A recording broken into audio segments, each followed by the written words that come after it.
निर्विशेषवाक्चाड्यमलापहन्त्री नमं नमं स्पष्टसुभप्रदायिनी ममेह जिह्वाग्रसुरङ्गनर्तके भवप्रसन्ना वदने च मे श्रीः लसतु श्रीमदानन्दतीर्थेन्दुर्नो हृदम्बरे यद्वचश्चन्द्रिका स्वान्तसन्तामं विनिकृन्तति भवति यदनुभावादेडं कोऽपि वाग्मी जडमतिरपि चन्तुर्जायते प्रत्यमौलिः सकलवचनचेतो देवता भारती सा मम वचसि निधत्तां सन्निधिं मानसे च नमोऽस्तु तात्विका देवाः विष्णुभक्तिपरायणाः धर्ममार्गे प्रेरयन्तु भवन्तः सर्व एव हि चित्रैः पदैश्च गम्भीरैः वाक्यैमानैरखण्डितैः गुरुभावं व्यञ्जयन्ति भाति श्रीजयतीर्थवा सत्याभिज्ञकराब्जोत्थान् पञ्चाशद्वर्षपूजकान् सत्यप्रमोदतीर्थार्यानौमिन्याय सुधारतान् शास्त्रेषु पारदर्श्वानं शास्त्रज्ञेषु च वत्सलं दीनभक्तोद्धारकरं सत्यात्मानं गुरुं भजे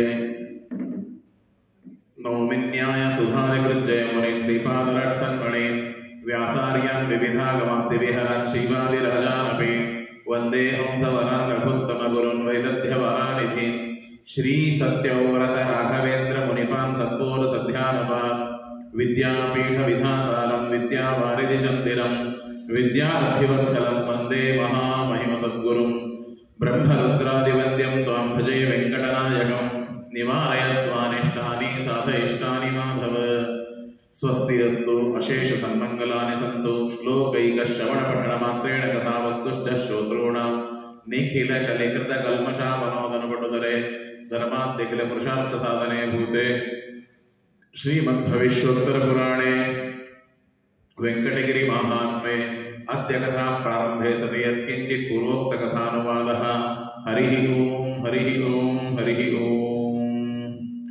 श्रीगुरुभ्यो नमः। ನಿನ್ನೆ ದಿವಸ ಎಲ್ಲ ಬ್ರಹ್ಮಾದಿ ದೇವತೆಗಳು ಪರಮಾತ್ಮನ ಆಜ್ಞೆ ಮೇಲೆಗೆ ಅವರವರ ಲೋಕದಿಂದ ಎಲ್ಲ ದೇವತೆಗಳು 14 ಲೋಕದಲ್ಲಿ ಇರುವ ಎಲ್ಲ ದೇವತೆಗಳು ಪರಮಾತ್ಮನ ವಿವಾಹವನ್ನು ಕಲ್ಯಾಣ ವಿಧಿಯನ್ನು ನೋಡಬೇಕು ಎಂದು ಹೇಳಿ ಭೂಲೋಕಕ್ಕೆ ಕಲಿಯುಗದಲ್ಲಿ ಆಗಮಿಸಿದ್ದಾರೆ. ಅದಾದ ಮೇಲೆ ಎಲ್ಲರೂ ಬಂದಾಗ ಪರಮಾತ್ಮನ ವಿಚಿತ್ರವಾದ ಒಂದು ಆ ಕರ್ತೃತ್ವ ಶಕ್ತಿ ಏನಂತಂದರೆ ಎಲ್ಲರಿಗೂ ಕೂಡ ಯಾರ್ಯಾರು ಏನೇನು ಕೆಲಸಗಳನ್ನು ಮಾಡಬೇಕು ಅಂತ ಅನ್ನೋದನ್ನು ಪರಮಾತ್ಮ ಅವರವರಿಗೆ ನಿಯಮನ ಮಾಡಿದ್ದಾನೆ. ಅದಾದ ಮೇಲೆ ಬ್ರಹ್ಮದೇವರು ಪುಣ್ಯಾಹಾದಿಗಳನ್ನು ಮಾಡಬೇಕು, ಮಂಗಲಮಜ್ಜನ ಮಾಡಬೇಕು ಅಂತ ಹೇಳಿದಾಗ ಆವಾಗ ಲಕ್ಷ್ಮೀದೇವಿಯ ಸ್ಮರಣೆ ಆಗಿ ಲಕ್ಷ್ಮೀದೇವಿಯನ್ನು ಕರೆಸೋದಕ್ಕಾಗಿ ವ್ಯವಸ್ಥೆ ಮಾಡಿ ಪರಮಾತ್ಮನ ಮಾಯೆಗೆ ಮೋಹಿತಳಾಗಿ ಕೊಲ್ಹಾಪುರದಿಂದ ಸಾಕ್ಷಾತ್ ಜಗನ್ಮಾತೆಯಾದ ಮಹಾಲಕ್ಷ್ಮೀ ದೇವಿಯು ಕೂಡ ಆ ಕೊಲ್ಹಾಪುರದಿಂದ ಬಂದಿದ್ದಾಳೆ ಅಂತನ್ನೋದನ್ನ ನಾವು ನಿನ್ನೆ ಕೇಳಿದ್ದೀವಿ. ಈಗ ಶ್ರೀನಿವಾಸರು ವಾಚ ಲಕ್ಷ್ಮೀದೇವಿ ಬಂದ ಮೇಲೆ ಪದ್ಮಾವತಿ ಯಾರು ಅಂತನ್ನೋದನ್ನ ಪರಮಾತ್ಮ ಹೇಳ್ತಾನೆ. ನೀನು ರಾಮಾವತಾರದಲ್ಲಿ ನನಗೆ ಹೇಳಿದ್ದಿ ಏನಂತಂದ್ರೆ ತ್ವಯ ರಾಮಾವತಾರೇತು ಕಥಿತಂ ಸ್ಮರಭಾಮಿನಿ, ನೀನು ನನಗೆ ಹೇಳಿದ್ದಿ ಅದನ್ನು ಸ್ಮರಣೆ ಮಾಡಿಕೊ. ವೇದವತಿಯ ಜೊತೆಗೆ ಮದುವೆ ಆಗಲು ಹೇಳಿದ್ದಿ, ಅವಳೇ ವೇದವತಿ ಈಗ ಪದ್ಮಾವತಿಯಾಗಿ ಹುಟ್ಟಿದ್ದಾಳೆ, ಅವಳ ಜೊತೆಗೆ ನಾನು ವಿವಾಹವನ್ನು ಮಾಡ್ಕೋತಾ ಇದ್ದೀನಿ ಅಂತ ಹೇಳಿದಾಗ ಲಕ್ಷ್ಮೀದೇವಿಗೆ ಹೇಳ್ತಾಳೆ, ಅವಶ್ಯವಾಗಿ ವಿವಾಹವನ್ನು ಮಾಡ್ಕೋ, ಸ್ವೀಕಾರ ಮಾಡು, ನನಗೋಸ್ಕರ ಅವಳು ಬಹಳ ತ್ಯಾಗ ಮಾಡಿದ್ದಾಳೆ, ರಾವಣನಿಂದ ಅನುಭವಿಸಬೇಕಾದ ಎಲ್ಲ ಕಷ್ಟಗಳನ್ನು ಅವಳು ಅನುಭವಿಸಿದ್ದಾಳೆ, ಆದ್ದರಿಂದ ಅವಶ್ಯವಾಗಿ ಅವಳಿಗೆ ಮದುವೆಯಾಗು ಅಂತ ತಿಳ್ಕೊಂಡು ಹೇಳಿದಾಗ ಇತಿಮೇ ವಚನಂ ಕೃಷ್ಣ ಸಫಲಂ ಗುರುವತ್ಸಲ, ಪರಮಾತ್ಮನಿಗೆ ಹೇಳ್ತಾಳೆ ನಾನು ಕೊಟ್ಟ ಮಾತು ಅದನ್ನು ನಡೆಸಬೇಕು.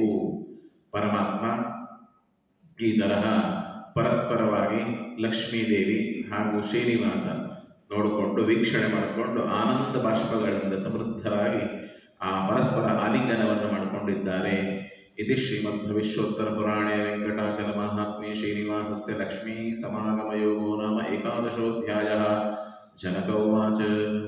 ಆಯಿತು, ಬರುವ ಎಲ್ಲ ಬಂಧು ಬಳಗದವರು ಬಂದಾಯಿತು, ಮುಂದೆ ಏನು ಮಾಡಿದ ಪರಮಾತ್ಮ ಅಂತ ಜನಕ ಮಹಾರಾಜ ಕೇಳಿದಾಗ ಶತಾನಂದರು ಹೇಳ್ತಾರೆ, ಏನಿಲ್ಲ, ಲಕ್ಷ್ಮೀ ಸಹಿತನಾಗಿ ಶ್ರೀನಿವಾಸ, ಬ್ರಹ್ಮದೇವರು ಅವರೆಲ್ಲರೂ ಕೂಡ ಕೂತ್ಕೊಂಡಾಗ ಪರಮಾತ್ಮ ಹೇಳ್ತಾನೆ, ಶ್ರೀ ಕರ್ಮಾಣಿ ಪುತ್ರ ಕಾರ್ಯಾಣಿ. ಬ್ರಹ್ಮದೇವರಿಗೆ ಪರಮಾತ್ಮ ಹೇಳ್ತಾನೆ, ವಿವಾಹಕ್ಕೆ ಸಂಬಂಧಪಟ್ಟ ಎಲ್ಲ ವಿಧಿವಿಧಾನಗಳನ್ನು ಇನ್ನು ಮೇಲೆ ಮಾಡಬೇಕು. ಆವಾಗ ಕಟಾಹ ಭಾಂಡ ನಿಶಯ ನೇತುಂ ಪ್ರೇಷಯತ್ ಸುರಾನ್, ಅಡಿಗೆಗೆ ಬೇಕಾಗುವ ಪದಾರ್ಥಗಳು, ಪಾತ್ರೆಗಳು, ಅದು ಎಲ್ಲವೂ ಕೂಡ ದೇವತೆಗಳಿಗೆ ಪರಮಾತ್ಮ ಹೇಳಿದ್ದಾನೆ, ಎಲ್ಲ ಕೆಲಸ ನೀವು ಮಾಡಬೇಕು ಅಂತೆ. ಅವಾಗ ತೇ ತಸ್ಯ ವಚನಂ ಶ್ರುತ್ವಾ ಕ್ಷಣೇನ ಗರುಡಾದಯ, ಅವಾಗ ಗರುಡಾದಿ ಎಲ್ಲ ದೇವತೆಗಳು ಅವರು ಪರಮಾತ್ಮನ ಆಜ್ಞೆಯಂತೆ ಕೆಲಸವನ್ನು ಮಾಡೋದಕ್ಕಾಗಿ ಪೂಜೆಗೆ ಎಲ್ಲರೂ ಸಜ್ಜರಾಗಿದ್ದಾರೆ. ದೊಡ್ಡ ಮಹಾಮುತ್ತೈದಿ ಯಾರು, ಅರುಂಧತಿ ದೇವಿ, ಆ ವಸಿಷ್ಠರ ಪತ್ನಿ, ಅವಳು ಸುಮಂಗಲಿ, ಅವಳನ್ನ ಮುಂದೆ ಮಾಡಿಕೊಂಡು ಎಲ್ಲರೂ ದೀಪಗಳನ್ನು, ಕಲಶಗಳನ್ನು ಕೈಯಲ್ಲಿ ಇಟ್ಕೊಂಡು, ಪಾರ್ವತಿಯ ಮೊದಲಾದ ಎಲ್ಲ ದೇವತೆಯರು ಶುಭ ಗೀತಗಳನ್ನು, ಪರಮಾತ್ಮನ ದಶಾವತಾರದ ಎಲ್ಲ ಲೀಲೆಗಳನ್ನು ಅವರು ಹಾಡ್ತಾ ಅಲ್ಲಿಂದ ಸಿದ್ಧಾಂಗನಾಶ್ಚ ರಾಜೇಂದ್ರ ತಥಾ ವೈಶಾಖ ಸಾಂಗನಾಹ, ಎಲ್ಲ ಸಿದ್ಧ ಸ್ತ್ರೀಯರು, ಪರಮಾತ್ಮನ ಸೊಸೆಯರು ಎಲ್ಲರೂ ಕೂಡ ಬಕುಲಾದೇವಿಯನ್ನ ಮುಂದೆ ಮಾಡಿ, ಲಕ್ಷ್ಮೀದೇವಿ ಮತ್ತು ಬಕುಲಾದೇವಿ ಅವಳಿಗೆ ಮುಂದೆ ಮಾಡಿ ಎಲ್ಲ ಕೆಲಸವು ನಡೀತಾ ಇದೆ. ಎಲ್ಲರೂ ಬಂದು ಪರಮಾತ್ಮನಿಗೆ, ಉತ್ತಿಷ್ಠ ಪುರುಷ ಶ್ರೇಷ್ಠ, ಹೇಳಪ್ಪ ಪರಮಾತ್ಮ, ಹೇಳು, ಬೇಗನೆ ಎದ್ದು ನೀನು ಸ್ನಾನ ಮಾಡಬೇಕು, ಆ ಮಣೆಯ ಮೇಲೆ ಕೂತ್ಕೋಬೇಕು, ಸ್ನಾನ ಮಾಡಬೇಕು ಅಂತ ಪಿತಾಮಹ ಮಹಾಪ್ರಾಜ್ಞ ವಿವಾಹ ವಿಭವೇ ನಮ. ಪರಮಾತ್ಮ ಆವಾಗ ಹೇಳ್ತಾನೆ, ಲಕ್ಷ್ಮೀದೇವಿ ಮದುವೆಗೆ ಬಂದ್ಬಿಟ್ಟಿದ್ದಾಳೆ, ಆದರೆ ಮತ್ತೆ ಪರಮಾತ್ಮ ಅಂತಾನೆ, ಯಾರಿಗೆ ತಂದೆ ಇಲ್ಲ, ತಾಯಿ ಇಲ್ಲ, ಅಂಥವ್ರ ಮನೆಯಲ್ಲಿ ಯಾವ ಕಾರ್ಯಕ್ರಮವೂ ಆಗಬಾರದು. ಏನಂತಂದ್ರೆ, ನನಗೆ ಅಭಿಷೇಕ ಯಾರು ಮಾಡೋರೀಗ, ಲಕ್ಷ್ಮೀದೇವಿಗೆ ಬಂದು ಮಾಡು ಅಂತ ಹೇಳೋದಿಲ್ಲ ಪರಮಾತ್ಮ. ಈ ತರಹ ಸುತ್ತಿ ಪರಮಾತ್ಮ ಮಾತಾಡಿ ಲಕ್ಷ್ಮೀದೇವಿಗೆ ಕರಿಬೇಕು ಅಂತ. ಪಿತಾಮಹ ಮಹಾಪ್ರಾಜ್ಞ ವಿವಾಹ ವಿಭವೇ ಮಮ, ನನ್ನ ಮದುವೆಯೊಳಗೆ ನನಗೆ ಸುರುಗಿ ಸ್ನಾನ ಯಾರು ಹಾಕ್ತಾರೆ, ತಲೆಗೆ ಎಣ್ಣೆ ಯಾರು ಹಚ್ತಾರೆ, ಯಸ್ಯ ನಾಸ್ತಿ ಮಹಾರಾಜ ಮಾತಾವಾಪಿ ಪಿತಾ ತಥಾ, ತಂದೆ ತಾಯಿ ಯಾರಿಗೆ ಇಲ್ಲ, ವಿವಾಹೇ ಚ ಮರಣೆ, ಅವನಿಗೆ ಸಾಯೋದು ಮತ್ತು ಮದುವೆ ಎರಡು ಒಂದೇ ತರಹ ಇದ್ದಂತೆ, ತಸ್ಯ ಧಿಕ್ ಜನ್ಮ ಬಂಧನಂ ಜೀವನಂ. ಆವಾಗ ಪರಮಾತ್ಮನ ಮನಸ್ಸು ಲಕ್ಷ್ಮೀದೇವಿ ತಿಳಿದುಕೊಂಡು ಅವಳಂತಾಳೆ, ಏನು ಯೋಚನೆ ಮಾಡಬೇಡ ಗೋವಿಂದ, ನಿನ್ನ ಮಾತಿನ ಅಭಿಪ್ರಾಯ ನನಗೆ ತಿಳಿದಿದೆ ಅಂತ ಲಕ್ಷ್ಮೀದೇವಿ ಬಂದು, ವಿದಿತಂ ಹೃದಯಂ ದೇವ, ನಿನ್ನ ಮನಸ್ಸಲ್ಲಿ ಏನಿದೆ ಅದು ನನಗೆ ಅರ್ಥ ಆಗಿದೆ. ತವ ವೆಂಕಟ ವಲ್ಲಭ, ನಿನಗೆ ತೈಲಾಭ್ಯಂಗಾದಿಗಳನ್ನು ಪರಮಾತ್ಮನಿಗೆ ಎಣ್ಣೆ ಹಾಕಿ ಎಲ್ಲ ಉತ್ತಿಷ್ಠತ್ಯಜ ದುಃಖಂತೆ ಸಮಾರೋಹ ವರಾಸನಂ, ಬೇಗನೆ ಎದ್ದು ಕೂತ್ಕೊಂಡು ನಿನಗೆ ಇನ್ನ ಮೇಲೆ ಎಣ್ಣೆಯನ್ನು ಮಜ್ಜನೆ ಮಾಡಿ, ಕಶ್ಯಪ, ಅತ್ರಿ, ವಸಿಷ್ಠ, ಭರದ್ವಾಜ ಎಲ್ಲ ಋಷಿಗಳು ವೇದ ಮಂತ್ರಗಳನ್ನು ಹೇಳ್ತಾ ಇದ್ದಾರೆ. ಅದಾದ ಮೇಲೆ ಎಲ್ಲರಿಗೆ ನಮಸ್ಕಾರ ಮಾಡಿ ಪರಮಾತ್ಮ ತಾನು ಅವರಿಂದ ಆಜ್ಞೆಯನ್ನು ಕೇಳ್ತಾ ಇದ್ದಾನೆ. ಅನುಜ್ಞಾಂ ದೇಹಿ ಮೇ ಬ್ರಹ್ಮನ್ ಮಜ್ಜನಾರ್ಥಂ ಮಹಾಮುನೇ, ನನಗೆ ಆಜ್ಞೆ ಕೊಡಿ, ಯಾವಕ್ಕೆ, ಸ್ನಾನಕ್ಕಾಗಿ ಆಜ್ಞೆ ಕೊಡಿ. ತಥಾಸ್ತು ಅಂತ ಎಲ್ಲ ವಸಿಷ್ಠಾದ ಋಷಿಗಳು ಹೇಳಿದ್ದಾರೆ. ಅದಾದ ಮೇಲೆ ವಿಕಿರಿಯ ಕೇಶಪುಂಖಾನಿ ಪೂರ್ವಾಭಿಮುಖಮಸ್ಥಿತ, ಪರಮಾತ್ಮನ ಕೂದಲುಗಳನ್ನು ಬಿಚ್ಚಿದ್ದಾರೆ. ಪೂರ್ವಾಭಿಮುಖವಾಗಿ ಪರಮಾತ್ಮ ಕೂತ್ಕೊಂಡು ಬಂಗಾರದ ಪಾತ್ರೆಯೊಳಗೆ ಎಣ್ಣೆಯನ್ನು ಹಾಕಿ ಅಭ್ಯಂಜನಾದಿಗಳನ್ನು ಕೊಟ್ಟು, ಬೇರೆ ಬೇರೆ ಲೇಪಗಳನ್ನು ಕೊಟ್ಟು ಪರಮಾತ್ಮನಿಗೆ ಲಕ್ಷ್ಮೀದೇವಿ ಹೇಳ್ತಾಳೆ, ದೀರ್ಘಾಯುರ್ಭವ ಗೋವಿಂದ ಬಹುಪುತ್ರೋ ಧನಾಧಿಪ ಚತುರ್ದಶಾನಾಂ ಲೋಕಾನಾಂ ಏಕಛತ್ರಾಧಿಪೋ ಭವ. 14 ಲೋಕಕ್ಕೆ ನೀನೇ ಒಬ್ಬನೇ ಸ್ವಾಮಿಯಾಗು, ಆಯುಷ್ಯವಂತನಾಗು ಅಂತ ಪರಮಾತ್ಮನಿಗೆ ಏನು ಮತ್ತೆ ಆಶೀರ್ವಾದ ಮಾಡಬೇಕೇನಾದರೂ, ಸುಮ್ಮನೆ ಮೂಕ ಮಾಡೋ ಹಾಗೆ ಇಲ್ಲ, ಅದಕ್ಕೆ ನಟನೆ ಮಾಡ್ತಾ ಇದ್ದಾರೆ.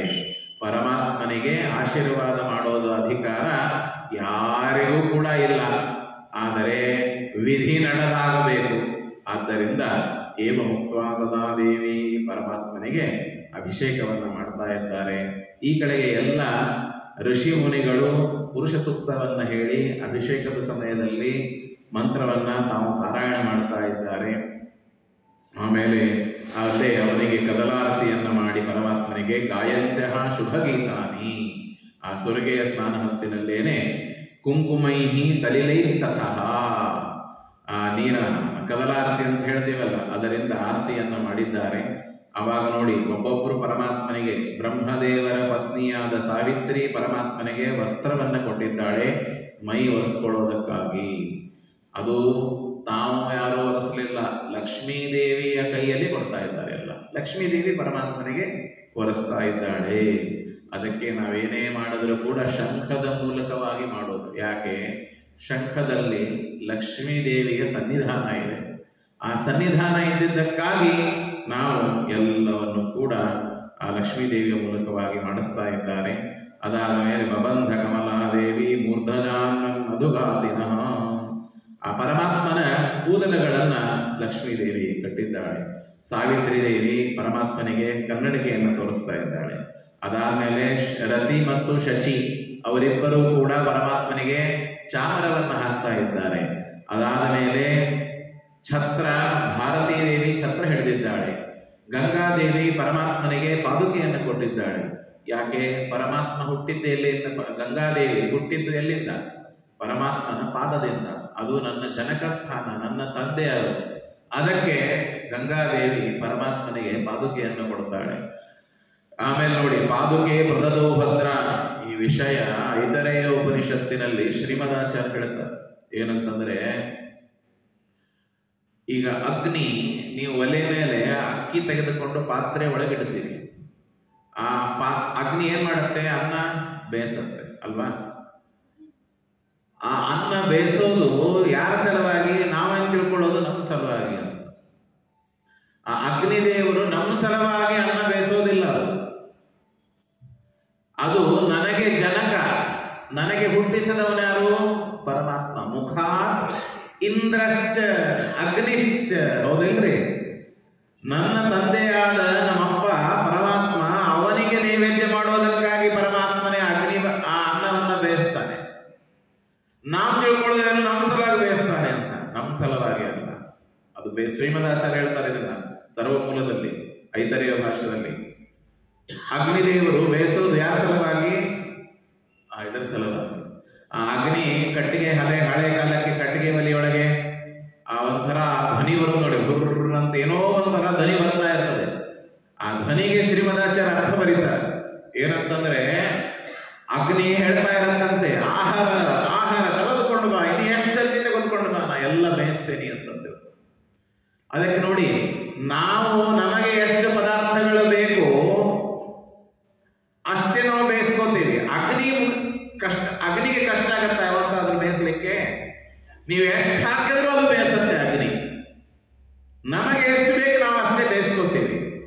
ಅದಕ್ಕೆ ಅಗ್ನಿ ಆ ಧ್ವನಿಗೆ ಶ್ರೀಮದಾಚಾರ್ಯ ಹೇಳ್ತಾರೆ, ಅಗ್ನಿ ಹೇಳುತ್ತೆ ಅಂತೆ, ಆಹಾರ ಆಹಾರ, ಇನ್ನು ತೆಗೆದುಕೊಂಡು ಬಾ, ಇನ್ನು ತೆಗೆದುಕೊಂಡು ಬಾ, ಇನ್ನೂ ಬೇಯಿಸ್ತೇನೆ, ಇನ್ನೂ ಬೇಯಿಸ್ತೇನೆ. ಅದಕ್ಕೆ ಮನೆಯಲ್ಲಿ ಒಂದು ಕಾಲ್ ಪಾವು ಅನ್ನನೂ ಬೇಯಿಸತ್ತೆ. ತಿರುಪತಿ ವೆಂಕಟರಮಣ ಅಥವಾ ಉಡುಪಿ ಶ್ರೀಕೃಷ್ಣನ ಇದರಲ್ಲಿ ದೊಡ್ಡ ದೊಡ್ಡ ಅನ್ನ ಸತ್ರ, ಅದರಲ್ಲಿ ಬೇಕಾದಷ್ಟು ಧರ್ಮಸ್ಥಳ ಎಲ್ಲ ಬೇಕಾದಷ್ಟು ದಿವಸಕ್ಕೆ ಸಾವಿರಾರು ಕೆಜಿ ಅನ್ನನೂ ಬೇಯಿಸ್ತಾರೆ. ಎಲ್ಲೇ ಅದು ಅಗ್ನಿಗೆ ಸಾಕಾಯಿತು ಅಂತಿದೆಯಾ? ಇಲ್ಲ. ಯಾಕೆ? ಅಗ್ನಿಗೆ ಜನಕ ಸ್ಥಾನ ಯಾರು? ಪರಮಾತ್ಮನ ಮುಖ. ಆ ಮುಖಕ್ಕೆ ಸೇವೆಯನ್ನ ಮಾಡಬೇಕು ಅಂತ ಹೇಳಿ ಅಗ್ನಿ ಅನ್ನ ಬೇಯಿಸ್ತಾನೆ. ಎಷ್ಟು ಒಳ್ಳೆ ಕಾನ್ಸೆಪ್ಟ್ ಕೊಟ್ಟಿದ್ದಾರೆ ನೋಡಿ. ನಾವು ಅನ್ನ ಒಲೆ ಮೇಲೆ ಇಡುವಾಗ ನಮಗೋಸ್ಕರ ಬಲ್ಲಪ್ಪ, ಅಗ್ನಿ ದೇವರಿಗೋಸ್ಕರ ಬೇಯಿಸಿ ಒಳ್ಳೆ ಆಗತ್ತೆ ನೋಡ್ರಿ. ಹೊತ್ತೋದೇ ಇಲ್ಲ ಯಾವತ್ತು.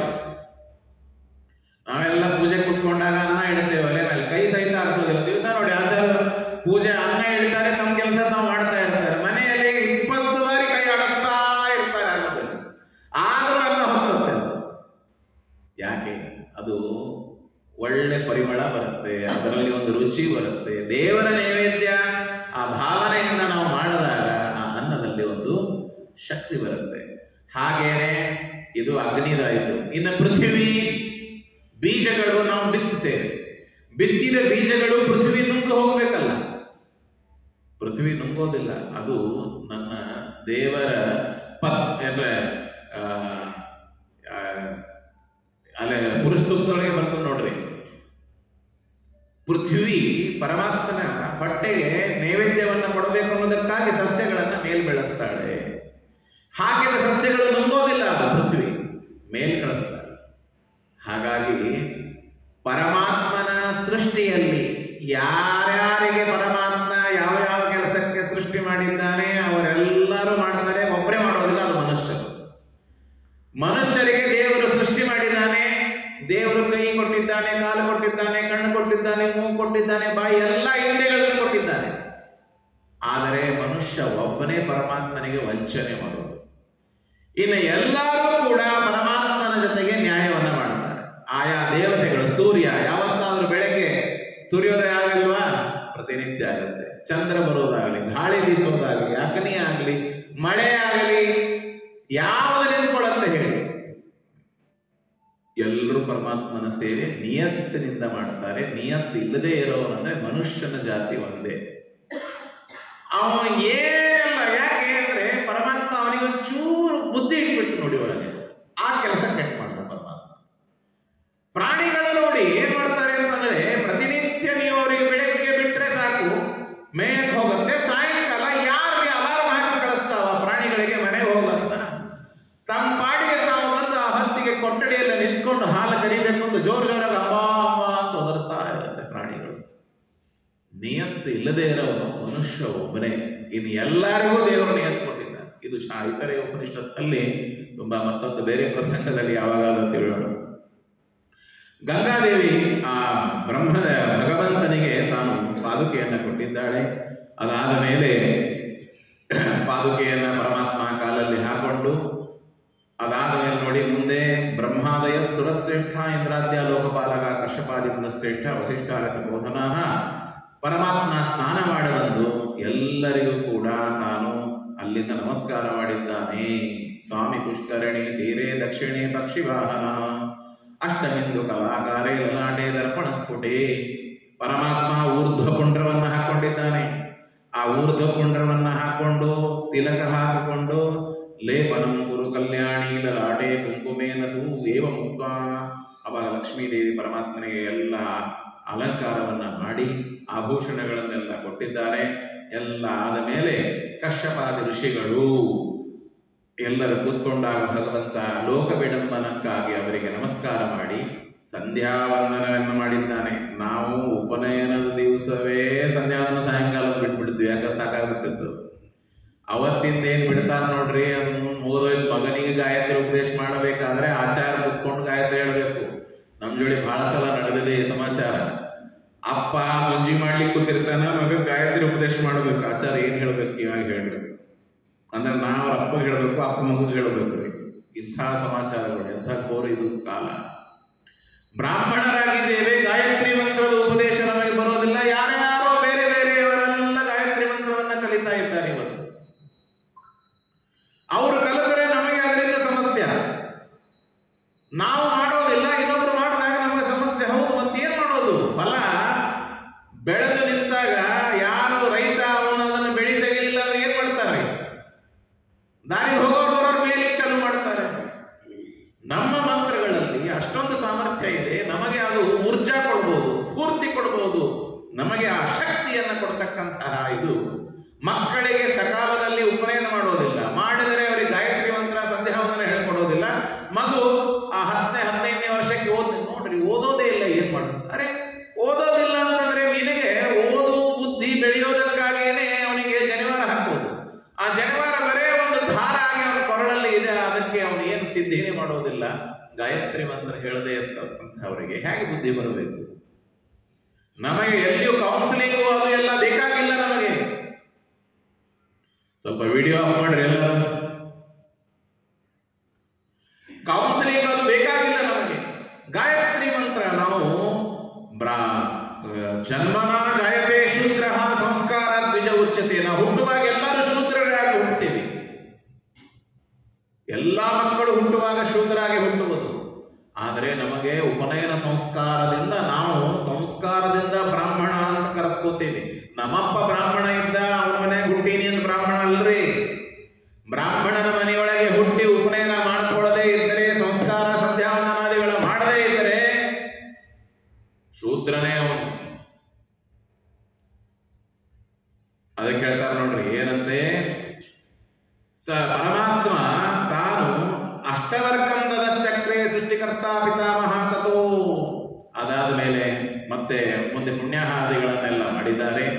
ಇನ್ನು ಕುಲದೇವಿ ಸ್ಥಾಪನೆ ಮಾಡಬೇಕು. ಅವಾಗ ಪರಮಾತ್ಮ ಅಂತಾನೆ, ನನಗೆ ಪಾಂಡವರಿಗೆ ಒಬ್ಬಳೇ ಕುಲದೇವಿ, ಅದು ಶಮಿ.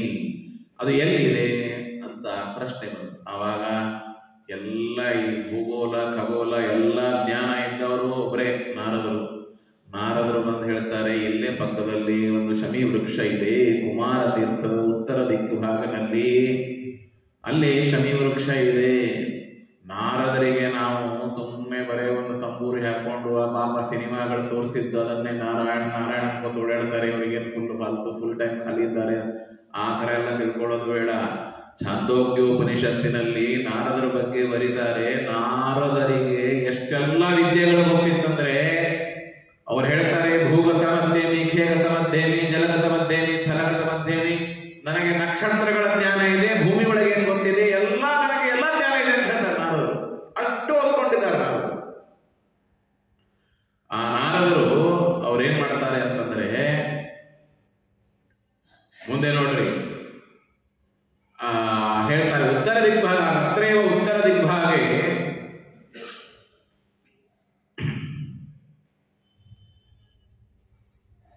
ವಿಜೇಂದ್ರಾಚಾರ್ಯ ಮ್ಯೂಟ್ ಮಾಡ್ರಿ.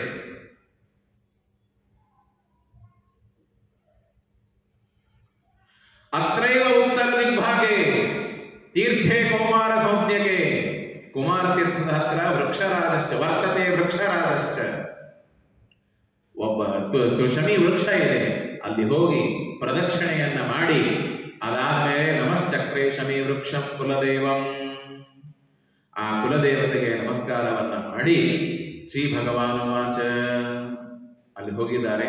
ಶಮಿ ಪಾಪಂ ಶಮಯಮೇ. ನಾಳೆ ಎಲ್ಲರೂ ನೀವು ಶಮಿ ತೆಗಿಬೇಕು. ಈ ಶ್ಲೋಕ ಹೇಳಬೇಡಿ, ಇವಾಗಲೇ ಹೇಳಿ, ಶಮಿ ಪಾಪಂ ಶಮಯಮೇ. ಕೈ ಮುಗಿದು ಹೇಳಿದ್ರೆ ನಿಮಗೆ ಒಳ್ಳೆಯದು. ಶಮಿ ಶತ್ರು ವಿನಾಶಿನಿ ಅರ್ಜುನಸ್ಯ ಧನುರ್ಧಾರಿ ರಾಮಸ್ಯ ಪ್ರಿಯದರ್ಶಿನಿ. ಈ ಶ್ಲೋಕವನ್ನ ಹೇಳಿ ನಾಳೆ ಗಿಡ ಆ ಶಮಿ ತೆಗೆಯುವಾಗ ಈ ಶ್ಲೋಕವನ್ನ ಹೇಳಬೇಕು. ಶಮಿ ಪಾಪಂ ಪರಮಾತ್ಮ ಹೋಗಿದ್ದಾನೆ, ನಮಸ್ಕಾರ ಮಾಡಿ ಈ ಶ್ಲೋಕವನ್ನ ಹೇಳ್ತಾನೆ. ಶಮಿ ಪಾಪಂ ಶಮಯಮೇ, ಶಮಿ ಶತ್ರು ವಿನಾಶಿನಿ ಅರ್ಜುನಸ್ಯ ಧನುರ್ಧಾರಿ ರಾಮಸ್ಯ ಪ್ರಿಯದರ್ಶಿನಿ. ಮಾಕರ್ಮೇ ಕುರು ಕಲ್ಯಾಣ, ನನ್ನ ಕಲ್ಯಾಣವನ್ನ ನಡೆಸಿಕೊಡಬೇಕು. ದೇವತೆಗಳು ರಾಜರು ಎಲ್ಲರೂ ಬಂದಿದ್ದಾರೆ, ನೀನು ಕುಲದೇವತೆ. ಯಾರಲ್ಲಿಯೂ ಕೂಡ ಯಾವ ತರಹದ ಅಸಮಾಧಾನಗಳು ಮನಸ್ಸಿನಲ್ಲಿ ಆಗಬಾರದು, ಜಗಳ ಆಗಬಾರದು, ಅದನ್ನೆಲ್ಲ ನೋಡ್ಕೋ ಅಮ್ಮ ತಾಯಿ ಅಂತ ಕೇಳ್ಕೊತಾರೆ. ಎಲ್ಲ ನಡೆಯೋದೇ ಮದುವೆ ಒಳಗೇನೆ. ಯಾರಿಗೋ ಒಬ್ಬನೇ ಮೊಸರು ಬರಲಿಲ್ಲ ಅಂತ ಚಟ್ಕೊತಾನೆ, ಮೊಸರು ಮೇಲೆ ಕೆನೆ ಇಲ್ಲ ಅಂತ ಚಟ್ಕೊತಾನೆ. ಹೌದಿಲ್ರಿ? ಅನೇಕ ಅನುಭವಗಳು ಅನೇಕ ಜನರಿಗೆ ಪಾಪ ಸಣ್ಣ ಗಂಡು ಬೀಗರಂತಾಗ ಹೋಗಿರ್ತಾರ. ಅಂಥವರಿಗಂತೂ ಕೇಳಬೇಡ್ರಿ. ಅದಕ್ಕೆ ಪರಮಾತ್ಮ ಅಂತಾನೆ, ನಮ್ಮ ಗಂಡು ಬೀಗರೇ ಬಹಳ ಇದ್ದಾರೆ ಇಲ್ಲಿ, ರಾಜನಿಗೆ ತೊಂದರೆ ಆಗದೇ ಇರುವಂತೆ. ಅದೇ ಹೇಳಿದಾನೆ, ಕಲಹ ಸರ್ವದೇವಾನಾಂ ರಾಜ್ಯಸ್ತಸ್ಯ ಚ ನೋ ಭವೇತ್. ಆಕಾಶ ರಾಜನಿಗೆ ದೇವತೆಗಳಿಗೆ ಯಾವ ತರಹದ ಅಸಮಾಧಾನಗಳಾಗುವುದು ಬೇಡ. ನೀನು ಪರಮಾತ್ಮ ದೇವೇಶ ಕುಲದೇವಿ ಸುರಾರ್ಚಿತಾಂ ಅರ್ಚಯಿತ್ವಾ ವಿಧಾನೇನ. ಅವಾಗ ಸ್ಕಂಧಮಲ್ಪಂ ಮಹೀಪತೆ ನಿಕೃತ್ಯ ಶಿರಸ ಧೃತ್ವ, ನಮಸ್ಕಾರ ಮಾಡಿ ಒಂದು ಟೊಂಗಿಯನ್ನು ತೆಗೆದುಕೊಂಡು ತಲೆ ಮೇಲೆ ಇಟ್ಟುಕೊಂಡು ಒಂದು ಕಲಶದಲ್ಲಿ ರತ್ನಗಳನ್ನ ಹಾಕಿ ಅದನ್ನ ಏನ್ ಮಾಡ್ತಾರೆ ಅಂತಂದ್ರೆ ಪ್ರತಿಷ್ಠಾಪನೆ ಮಾಡಬೇಕು. ಇಷ್ಟು ಗಂಧ ಇದೆ, ಎಲ್ಲಿ ಇಡಬೇಕು ಅದನ್ನ? ಅದೊಂದು ದೊಡ್ಡ ಸಮಸ್ಯೆ. ಮಕ್ಕಳು ಇದ್ದಾರೆ, ಯಾರು ಆಟದಲ್ಲಿ ಅದನ್ನು ಕಿತ್ತಬಾರದಲ್ಲ, ತೆಗಿಬಾರದು, ಆಚೆ ಈಚೆ ಸರಿಸಬಾರದು. ಮತ್ತೆ ನಾರದರು ಬಂದರು. ನಾರದ ಇಷ್ಟು ಜಾಗದೊಳಗೆ ಇಲ್ಲಿ ಏಕಾಂತ ಯಾವುದಿದೆ ಅಪ್ಪ ಅಂತ ಕೇಳಿದ್ರು. ಅವಾಗ ಒಂದೇ ಜಾಗ ಇದೆ ಸ್ವಾಮಿ, ಯಾವುದು? ವರಾಹದೇವರ ಮನೆ. ಇಡೀ ಭೂಮಿ ಎಲ್ಲ ತುಂಬಿಬಿಟ್ಟದ ವರಾಹದೇವರ ಮನೆ ಅಂತ ಖಾಲಿ ಅದ. ನೋಡ್ರಿ, ಬಂದಿದ್ದೆಲ್ಲಿ? ವರಾಹದೇವರ ಮನೆಯಲ್ಲಿ. ಇದ್ದಿದ್ದೆಲ್ಲಿ? ಅಲ್ಲಿ. ಮನೆ ಕೊಟ್ಟಿದ್ದ್ಯಾರು? ವರಾಹದೇವರು. ಎಲ್ಲರೂ ಬಂದ್ರು, ವರಾಹದೇವರಿಗೆ ಮದುವೆ ಕರೆದು. ಇದೇ ನಡೆಯೋದು ಎಲ್ಲ ಕಲಿಯುಗದಲ್ಲಿ. ದಿವಸ ಓಡಾಡ್ತಾ ಇರ್ತಾರೆ, ದಿವಸ ಮಾತಾಡ್ತಾರೆ, ಎಲ್ಲ ವ್ಯವಹಾರ ನಡೆದಿರುತ್ತೆ. ಕೊನೆ ದಿವಸ ಅವನೇನು ಗ್ರಾಂಟೆಡ್ ಇಟ್ಕೊಂಡ್ಬಿಟ್ಟಿರ್ತಾನೆ, ಅವ್ರು ಬಂದೇ ಬರ್ತಾರಲ್ಲ. ಹಾಗೆ ಯಾವತ್ತೂ ಮಾಡಬಾರದು. ನಾವು ನಿತ್ಯದಲ್ಲಿ 2 ಗಂಟೆ ಹರಟಿ ಹೊಡಿಬಹುದು, 4 ಗಂಟೆ ಹರಟಿ ಹೊಡಿಬಹುದು, ಅದು ಬೇರೆ ಮಾತು. ಆದರೆ ಮನೆಯಲ್ಲಿ ಒಂದು ವಿವಾಹ ಉತ್ಸವ ಏನೋ ಒಂದು ಕಾರ್ಯಕ್ರಮ ಆದಾಗ ಆಯಾ ವ್ಯಕ್ತಿಗಳಿಗೆ, ಮನೆಯಲ್ಲಿ ಇರುವ ಪ್ರತಿಯೊಬ್ಬ ವ್ಯಕ್ತಿಗಳಿಗೆ ಹೋಗಿ ನಾವು ಕೈ ಮುಗಿದು ಬನ್ನಿ ಅಂತ ಹೇಳಬೇಕು. ಇದು ವ್ಯವಹಾರ. ಪರಮಾತ್ಮನಿಗೆ ನಾರದಶ್ಚಾಂತಿಕಂ ಗತ್ವಾ ಪ್ರವಾಚ ಮಧುಸೂದನ, ನಾರದರು ಅಂತಾರೆ ಏನಂದ್ರೆ ವರಾಹ ಶರಣೇ ದೇವ ಸ್ಥಾಪನಂ ಕುಲದೇವತಾಂ, ಅವ್ರ ಮನೆಯಲ್ಲಿ ಹೋಗಿ ಕುಲದೇವತೆಯನ್ನ ಸ್ಥಾಪನೆ ಮಾಡು ಅಂತ ಹೇಳ್ತಾರೆ. ಅವಾಗ ಹೇಳಿದ ಮೇಲೆ ಯಸ್ಮಿನ್ ಸ್ಥಾನೇ ಸ್ವಕಂ ಧಾಮ ತತ್ರ ತಾಂ ಸ್ಥಾಪ್ಯ ಪೂಜೆಯೇ, ನಮ್ಮ ಮನೆ ಯಾವುದು ಅಲ್ಲಿ ಮಾಡಬೇಕು. ನಾರದರ ಮಾತನ್ನ ಹೇಳಿದ ಮೇಲೆ ಪರಮಾತ್ಮ ವರಾಹ ದೇವರ ಹತ್ರ ಹೋಗಿ ನಮಸ್ಕಾರ ಮಾಡಿ ಅವಾಗ ಹೇಳ್ತಾನೆ, ಶ್ರೀನಿವಾಸ ನಿನ್ನ ಅನುಗ್ರಹದಿಂದ ನಾನು ಬಂದು ಎಲ್ಲ ಸೆಟ್ಲ್ ಆಗಿ ಮದುವೆ ಮಾಡ್ಕೊತಾ ಇದ್ದೀನಿ. ಆದ್ದರಿಂದ ನೀವು ಧರಾದೇವಿಯಿಂದ ಕೂಡಿಕೊಂಡು ವಿವಾಹಕ್ಕೆ ಬರಬೇಕು ಅಂತ ಆವಾಗ ಆಮಂತ್ರಣ. ಅದಾದ ಮೇಲೆ ಗುರುಸ್ತಂ ಸರ್ವಲೋಕಾನ, ನೀವೆಲ್ಲರಿಗೂ ಕೂಡ ದೊಡ್ಡವರಾಗಿದ್ದೀರಿ, ಆದ್ದರಿಂದ ಅವಶ್ಯವಾಗಿ ಬರಲೇಬೇಕು ಅಂತ.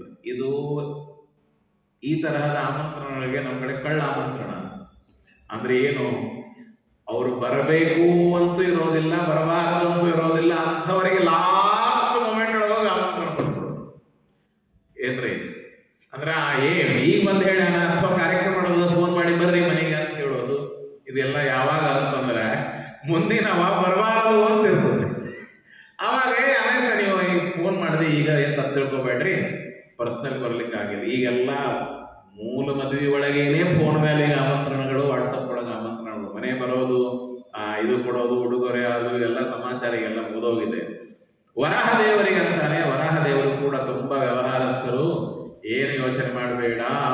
ಆ ಪದ್ಧತಿ ವರಾಹ ದೇವರೇ ಪ್ರಾರಂಭ ಮಾಡಿದ್ದು. ಏನು, ಮನೆಯಿಂದ ಒಬ್ರು ಮದುವೆಗೆ ಹೋಗೋದು ಅಂತ, ಎಲ್ಲರೂ ಹೋಗೋದೇ ಇರೋದು. ವರಾಹ ದೇವರಂತಾರೆ, ನನಗೆ ತುಂಬಾ ಕೆಲಸ ಇದೆ, ನನ್ನ ಸ್ಥಾನದಲ್ಲಿ ಬಕುಲಾದೇವಿ ಇದ್ದಾಳಲ್ಲ, ನಮ್ಮ ಮನೆಯಿಂದ ಅವಳು ಮದುವೆಗೆ ಬಂದಿದ್ದಾಳೆ, ಆಯ್ತು, ಮುಂದೇನು ಈಗ ಮೇನ್ ಮುದ್ದ ಕೆಲಸ ಶ್ರೀನಿವಾಸನಿಗೆ ಆ ಕುಲದೇವಿ ಸ್ಥಾಪನೆಯನ್ನ ಮಾಡಬೇಕಂತಿದೆ ನಿಮ್ಮ ಮನೆಯಲ್ಲಿ, ಅದಕ್ಕೆ ಸ್ವಲ್ಪ ಅನುಗ್ರಹ ಮಾಡಬೇಕು, ಅವಶ್ಯ ಮಾಡು ಅಂತ ತಿಳ್ಕೊಂಡು ವರಾಹ ದೇವರ ಮನೆಯಲ್ಲಿ ಅದಕ್ಕೆ ಒಂದು ರೇಷ್ಮೆ ಬಟ್ಟೆಯನ್ನ ಕಟ್ಟಿ ಅಲ್ಲಿ ಕುಲದೇವಿಯನ್ನ ಪ್ರತಿಷ್ಠಾಪ್ಯ ವರಾಹಸ್ಯ ಸನ್ನಿಧೋ ಪ್ರಾಕೃತೋ ಯಥಾ, ಆ ಕುಲದೇವಿಯನ್ನ ಸ್ಥಾಪನೆ ಮಾಡಿದ್ದಾರೆ. ಅದಾದ ಮೇಲೆ ನೋಡ್ರಿ ಎಲ್ಲ ಮುಗಿದ್ದು ಪರಮಾತ್ಮ ಅಂತಾನೆ, ನಡ್ರಿ ಆಕಾಶರಾಜನ ಪಟ್ಟಣಕ್ಕೆ ಹೋಗೋಣ ಅಂತ. ಅವಾಗ ನೋಡ್ರಿ ಒಬ್ಬೊಬ್ರು ಅಲ್ಲಿ ಜ್ಞಾನಿಗಳೇ ಜ್ಞಾನಿಗಳು ಪರಮಾತ್ಮನಿಗೆ ಹೇಳ್ತಾರೆ, ಊಟ ಮಾಡದೆ ಯಾರು ಕೂಡ ಇಲ್ಲಿಂದ ಊರು ಬಿಡಬಾರದು, ಪುಣ್ಯ ವಾಚನ ಮಾಡಿ ಸ್ನಾನ ಮಾಡಿ ಎರಕೊಂಡು ಮನೆಯೊಳಗೆ ಹಾಗೆ ಉಪವಾಸ ಹಸಿ ಹೊಟ್ಟೆಯಲ್ಲಿ ಹೋಗಬಾರದು. ಅದೇನ್ರಿ ಶ್ರೀನಿವಾಸೋವಾಚ, ಬ್ರಹ್ಮದೇವರಿಗೆ ಪರಮಾತ್ಮ ಅಂತ ಬೈತಾನೆ, ನಿನಗೇನಾದ್ರೂ ಬುದ್ಧಿ ಇದೆಯೇನೋ ಬ್ರಹ್ಮ ಅಂತ ಪರಮಾತ್ಮ ಅಂತಾನೆ. ಯಾಕೆ, ಈಗ ಏನೋ ಒಂದಿಬ್ರು ಇದ್ರೆ ಒಂಚೂರು ಮುಗ್ಗಿನೋ ಪಾಯಸನೋ ಮಾಡ್ಕೊಂಡು ಊಟ ಮಾಡ್ಕೊಂಡು ಹೋಗಬಹುದು. ಇಡೀ ಬ್ರಹ್ಮಾಂಡನೇ ಇಲ್ಲಿ ಬಂದು ನಿಂತ್ಕೊಂಡಿದೆ, ಇಲ್ಲಿ ಇಷ್ಟು ಜನರಿಗೆ ಅಡುಗೆ ಹೇಗೆ ಮಾಡಬೇಕು, ನಾನು ಎಲ್ಲಿ ಸಾಮಾನು ತರಬೇಕು, ಏನು ಪದಾರ್ಥಗಳನ್ನು ತರಬೇಕು. ಆವಾಗ ಬ್ರಹ್ಮದೇವರಿಗೆ ಶೀಘ್ರಂ ಗಂತುಂ ಚತುರ್ವಕ್ತ್ರಂ ನಾರಾಯಣಪುರಂ ಪ್ರತಿ ಬ್ರಹ್ಮದೇವರನ್ನು ಕರೆದು ಹೇಳಿದಾಗ, ಕೃತ್ವಾ ಪುಣ್ಯಾಹ ಕರ್ಮಾಣಿ, ಬ್ರಹ್ಮದೇವರಂತಾರೆ ಪುಣ್ಯಾಹ ವಾಚನ ಮಾಡಿ ಕುಲದೇವಿ ಸ್ಥಾಪನೆ ಮಾಡಿ ಉಪವಾಸದಿಂದ ನಾವು ಹೋಗಬಾರದು. ಎಲ್ಲ ಋಷಿಮುನಿಗಳಿಗೆ ಹಸಿವೆಯಾಗಿದೆ, ಎಲ್ಲ ಮಕ್ಕಳು ವೃದ್ಧರು, ಅವರಿಗೆ ನೀನು ಊಟದ ವ್ಯವಸ್ಥೆಯನ್ನ ಮಾಡಬೇಕು. ಬ್ರಹ್ಮದೇವರಿಗೆ ಬಹಳ ದೊಡ್ಡ ದೊಡ್ಡ ಎಲ್ಲ ನೀನು ವಿಧಿ ಅಂತ ಹೇಳಿ ಮಾತಾಡ್ತೀಯಾ, ನಿನಗೇನು ಗೊತ್ತಿದೆ, ಎಷ್ಟು ಕಷ್ಟ ಇದೆ ಮಾಡುವುದು. ಆದ್ದರಿಂದ ನಾನು ಈಗ ವೈಕುಂಠ ಬಿಟ್ಟು ಈ ಅರಣ್ಯದಲ್ಲಿ ಬಂದು ಸಾವಿರಾರು ವರ್ಷಗಳಾಯಿತು, ನನ್ನ ಹತ್ರ ಏನು ಒಂದು ಕಾಸು ಇಲ್ಲ, 1 ರೂಪಾಯಿ ನನ್ನ ಹತ್ರ ಇಲ್ಲ. ನೀನು ದೇಶ ನೋಡೋದಿಲ್ಲ, ಕಾಲ ನೋಡೋದಿಲ್ಲ.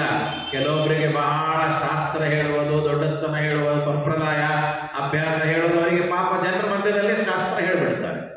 ಆ ಶಾಸ್ತ್ರ ಹೇಳುವಾಗ ಮುಂದಿನ ವ್ಯಕ್ತಿಗೆ ಅದು ಆಗತ್ತೋ ಇಲ್ಲೋ ಅನ್ನೋದನ್ನ ವಿಚಾರ ಮಾಡಿ ಶಾಸ್ತ್ರ ಹೇಳಬೇಕು.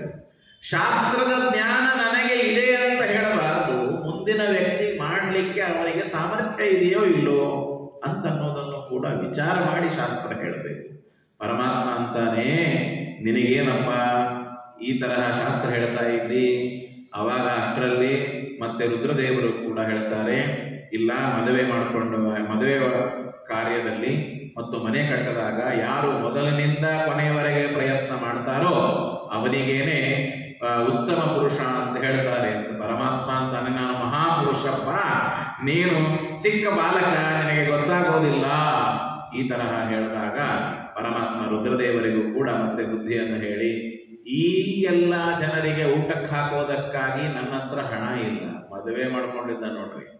ಆಮೇಲೆ ಈ ಪರಮಾತ್ಮನಿಗೆ ಲೋನ್ ಕೊಡೋದಕ್ಕಾಗಿ ಯಾವ ಬ್ಯಾಂಕು ಇಲ್ಲ, ಯಾರು ಕೊಡಬೇಕು? ಆವಾಗ ಪರಮಾತ್ಮನಿಗೆ ಪೌರುಷಾದ್ಯರ್ಥಂ ಆಚರೇನ್ ನೈವ ಭಾಷೆಯೇ ನಿಮಿತ್ತಂ. ಆವಾಗ ಬ್ರಹ್ಮದೇವರಂತಾರೆ, ಇಲ್ಲ, ಇಲ್ಲಿ ಕುಬೇರ ಇದ್ದಾನೆ, ಅವನು ಹಣವನ್ನು ಕೊಡ್ತಾನೆ. ಕುಬೇರನು ಕೂಡ ಮದುವೆಗೆ ಬಂದಿದ್ದ, ಅವನಿಗೆ ಕರೆದಿದ್ದಾನೆ, ಏಕಾಂತದಲ್ಲಿ ಕರೆದು ನಿನ್ನ ಹತ್ರ ಒಂದು ಕೆಲಸ ಇದೆ ಅಂತ. ಕುಬೇರನ ಹತ್ರ ಏನ್ ಕೆಲಸ ಇರಬೇಕು? ಅಡುಗೆ ಮಾಡೋದಂತೂ ಇರೋದಿಲ್ಲ, ಆಯ್ತಾ? ಅವನಿಗೆ ಕರೆದು, ಸಾಧಯಸ್ವ ಮಹಾಭಾಗ ಕಲ್ಯಾಣಮ್ಮೆ ಕಲೌಯುದೆ, ನನ್ನ ಮದುವೆ ಇದೆ, ಆ ಮದುವೆಗೆ ಬೇಕಾಗುವ ಎಲ್ಲ ನೀನು ಆ ಸಾಮಗ್ರಿಗಳನ್ನು, ಸಾಮಾನುಗಳನ್ನು, ಏನು ಬೇಕು ಎಲ್ಲ, ಬಂಗಾರ ಬೆಳ್ಳಿ ಎಲ್ಲ ನನಗೆ ಕೊಡಬೇಕು. ದತ್ವಾಧನಂ ಯಾವದತ್ತಂ ಪುತ್ರೇಣ ನರವಾಹನ, ನನ್ನ ಮಗ ಬ್ರಹ್ಮ ಎಷ್ಟು ಹೇಳ್ತಾನೆ ಅಷ್ಟೆಲ್ಲ ಕೊಡು. ಈ ತರಹ ಹೇಳಿದ ಮೇಲೆ ಕುಬೇರ ಅಂತಾನೆ, ಎಲ್ಲವೂ ನಿಂದೆ ಸ್ವಾಮಿ, ನಂದೇನಿಲ್ಲ. ನೋಡ್ರಿ, ಇದನ್ನ ಹೇಳುವಾಗ ಹೇಳಲ್ಲ.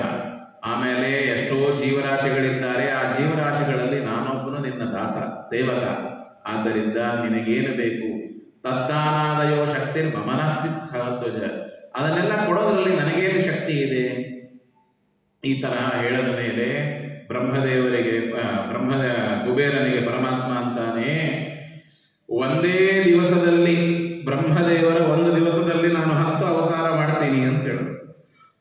ಮಮ ಅವತಾರ ಸಮಯ, ನನ್ನ ಅವತಾರದ ಕಾಲದಲ್ಲಿ ನಾನು ಭೂಮಿಯಿಂದ ಮೇಲೆ ಏನು ಒಯ್ಯೋದಿಲ್ಲ, ಅಲ್ಲಿಂದ ಏನು ತರುವುದಿಲ್ಲ, ಇಲ್ಲೇ ಇರ್ತೇನೆ, ಅಲ್ಲೇ ಇರುತ್ತೆ.